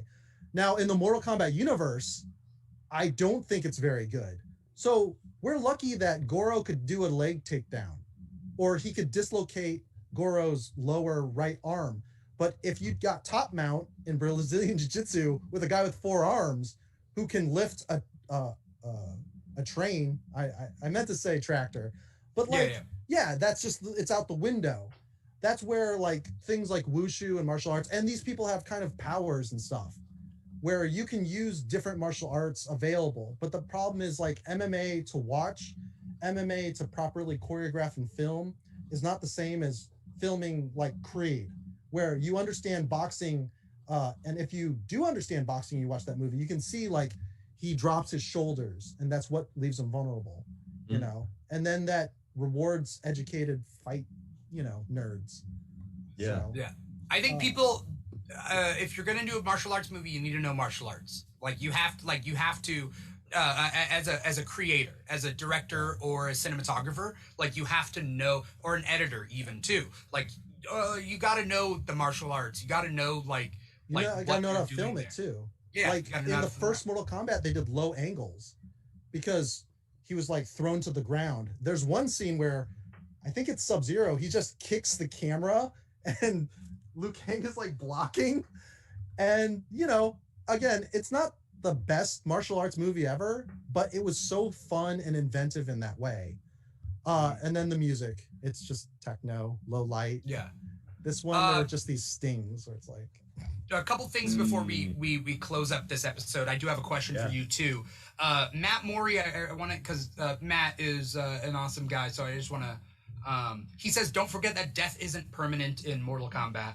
He says, also, for some reason, video game movies feel like they really try to force the fan service more than any other adaptations. So Matt was talking about fatality, flawless victory, Kano wins. So this movie did seem like they're really trying to punch that home. Okay, you don't say that. You have an announcer say that off screen, just because we're an audience. But when Kung Lao says it, definitely a finish him. Right. Yeah, he goes flawless victory, like I did that, like a smug way. Right. And I just hated that. So here's the final question for you two, before we get going. Would you, with this Mortal Kombat movie, would you rather just see a restart of it, just another movie that just kind of like, is this done and over with, or do you want to see a sequel? Or weirdly enough, I think that like what Jimmy was saying, a miniseries would have been good. And HBO, like with these new streaming services, they can do their own movie quality miniseries. Like having a Mortal Kombat miniseries on HBO Max would have just been better. And we would have like had better character development, and we could have had like a fight scene or two every single episode. And like, I would have been cool with that. And that could have actually brought in new fans to the franchise, right? But would you rather see a restart or a sequel? Paul, I'll let you start, bro. Oh, real quick, we need to shout out to the guy that played Sub-Zero. He's in the show Warrior, which is I thought he was in our audience right now. I was saying, what? Marcus Pineapple. We all know who you are. By the way, thank you for the amps, Marcus Pineapple. Yeah, he's a competent martial artist on a show on HBO. That's very cool. Very good. Like, oh, that is the same guy. Yeah, the Warrior guy. Warrior. Yeah, I've seen clips. My only problem with the show is the nudity is like way too soon and gratuitous. Where I'm just like, okay, if my parents were here, I'd fast forward. Still fast forward because I feel like it's just too early in the series. I don't even know these people. Yeah. It's like if you I don't even know you, dude. Well, no, it's just like if I was at the park and I was like, oh, gross, people having sex. I don't. Just trying to eat.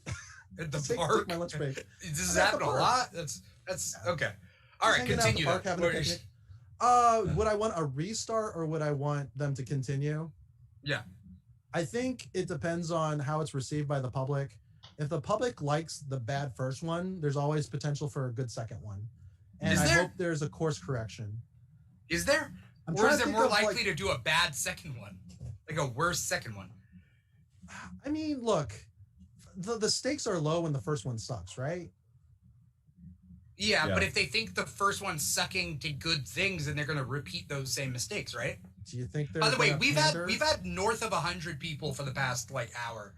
Which is we're at 173. Awesome. We're at 173. So thank you everybody who's out there watching us on volume.com/The Keeg Show. Make sure you do all the following and liking. Thank you so much. Anyway, as we close out, yes, Paul, what were you saying?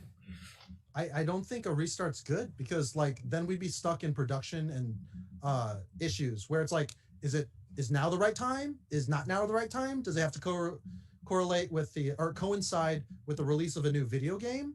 Yeah. All those outside pressures. Because I mean, you're a videographer. I study a little bit of the production side, the Hollywood side, where sometimes you just don't get the shot and you have to find some really bad B-roll stuff in post to make into your movie. So I just assume if we get like a Justice League thing where enough people liked it, let's just keep it going and hope they take us somewhere interesting and have much better motivations. Yeah. Maybe hire a script doctor. Yeah. Matt Moore is saying that you can take a couple of characters and do their own movies. I don't want that because it ends up being like Legend of Chun-Li. You know what I mean? Where you split you have he was saying Sonya and Cage with Kano as the bad guy, but I feel like that's a lot like Legend of Chun-Li, where you need to explore the whole thing. And I'm all right with this being a huge team battle type situation, but it's not everybody deserves a solo movie. Just like Cyborg from Justice League, I don't need a solo movie from Cyborg. I don't need a solo movie of Martian Manhunter, although I love Martian Manhunter. I don't need a solo movie for him, just have him in a team dynamic sometimes is better. Jimmy, what do you think? I got a lot to think about, actually. I feel like for the sake of the actors, I want it to continue, obviously. I mean, everybody wants to have jobs. And I know speaking as someone who works in entertainment, I mean, I'm sure you guys can attest to this. It's been a rough year, right? It's great to have movies like this come out. It's just, you've got to stick that landing. You've got to nail it every single time when you make movies like this. They have to count. And I'm just upset that the excitement that I feel for this series, for this franchise to kind of nail it, we've tried it so many times over and over and over again on different platforms. I'm mostly worried that it won't get a second chance. So in short answer, I hope it gets a sequel. I mean, I would love it to be obviously better. But in the long answer, I don't think it's going to happen. I just don't. I see this as a short, I see this as a series, give these characters their due diligence, give them motivations and wants and needs and arcs. We did it. We nailed it in 1995 and we didn't in 2021. It really baffles me. It really baffles me sometimes. So, but I think, what Paul said, but I think it won't get a sequel is what I'm saying. I don't think Suicide Squad can work. or Birds of Prey. And when I say Suicide Squad, I actually mean the cartoon, Road to Hell, or was it Hell to Pay? Hell to Pay. Yeah, that one was great because it was a simple MacGuffin. There's a card that gets you out of hell. Amanda Waller controls people with bombs in their brains, and you. That's all you need. Yeah. Did Paul freeze? Is it just me? Did Paul freeze? Paul froze. Paul, come back. Paul, right at that thing. Right at that thing. Right at this little. Paul, you back? Yeah. Paul, you back? I had to switch to my other thing. So. Okay. Oh, cool. I'm gonna use this point. We do have to wrap up. Yeah. But you're right. Like there are ways to do this franchise right. And maybe not even think about a franchise. People always think about these things as like, let's set up this huge franchise, which was what like Amazing Spider-Man 2 did wrong, where it was like, let's set up for movies down the line, and then they couldn't even do a competent movie, right? So, you know, it is what it is. Thank you so much, Jimmy, for coming on the show. Thank you so much, Paul, for coming on the show, talking about Mortal Kombat. Watching that, you know, movie yesterday, right? When it like came out, like, we like to be on top of this stuff. So thank you so much. Yeah. Thank you to the audience out there. Right now, there's 179 people watching us on volume.com/The Keeg Show, but we're also streaming to other platforms as well. But our main baby, our number one boo is volume.com. They've been good to us. We're good to them. So if you guys are on volume.com, create an account. It is free to create an account. There are other awesome streamers out there who, you know, are doing a good job on volume.com. It's a new platform. So wouldn't it be cool, like, if you were like, yeah, I was on YouTube when it was, you know, first starting off. It's kind of like that. But with Volume, you could be here and normally they're, you know, performance artists, singers, musicians, so on and so forth on Volume. We are the geek corner of that. We're the talk shows. We're the games a little bit.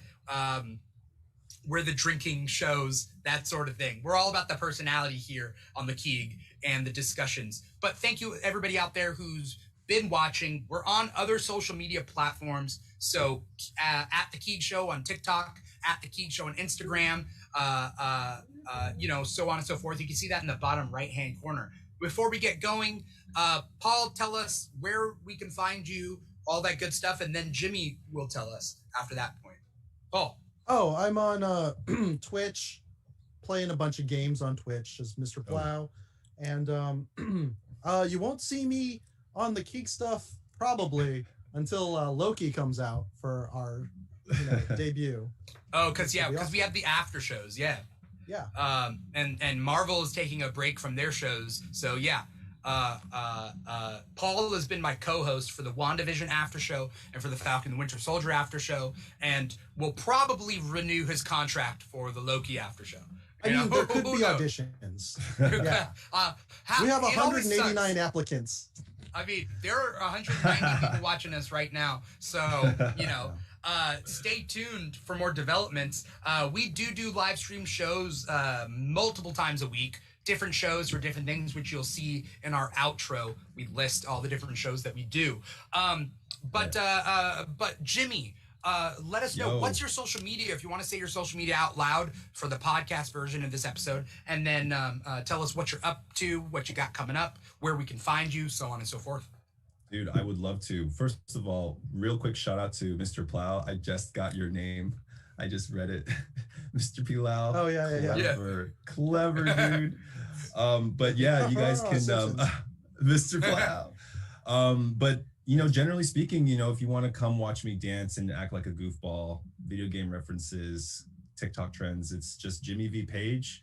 And same thing on Instagram at Jimmy V Page. I'm doing all kinds of stuff, mostly videography, dance, editing. So, you know, I have a lot of fun, and I like to and thank you so much, by the way, for having me. It's like really, it's been nice to just connect with people. You know what I'm saying? Yeah. Well, that's what I've been utilizing TikTok a lot for, is like connecting with people who have those interests. And it's really cool. I rolled the dice on you, man. I saw your stuff. I knew you were great. And I rolled the dice, and I was like, what if he's a big dick, dude? Like, what if he's, I don't know. Wait, you're saying he's not a big dick? What's wrong with you? That's a different show. No. Don't just assume. I'm saying, Jimmy, you were a pleasure to have on the show. So thank you so much for that. I'm glad.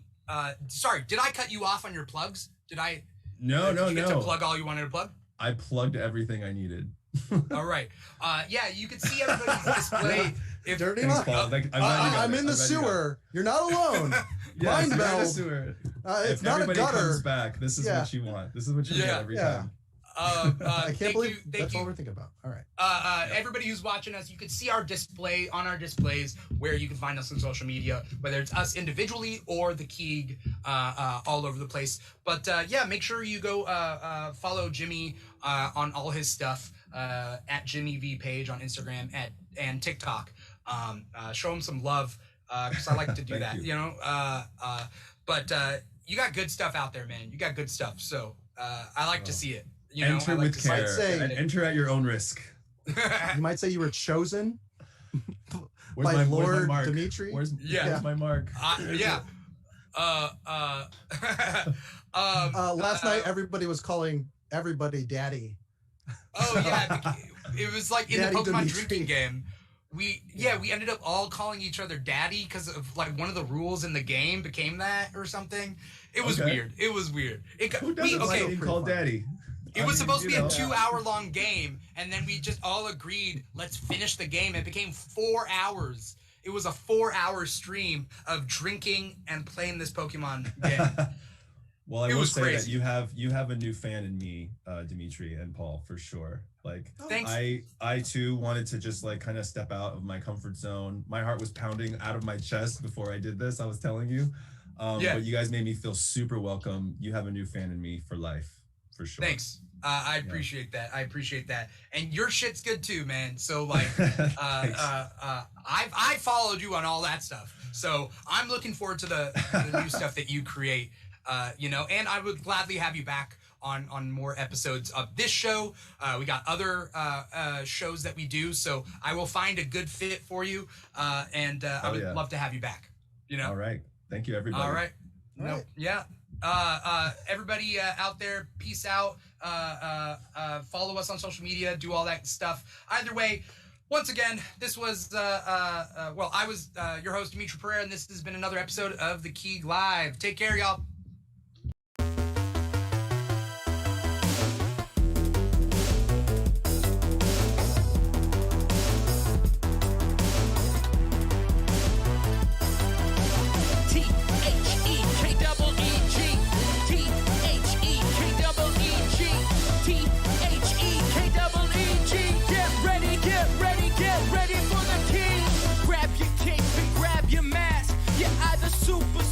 Super fast, gotta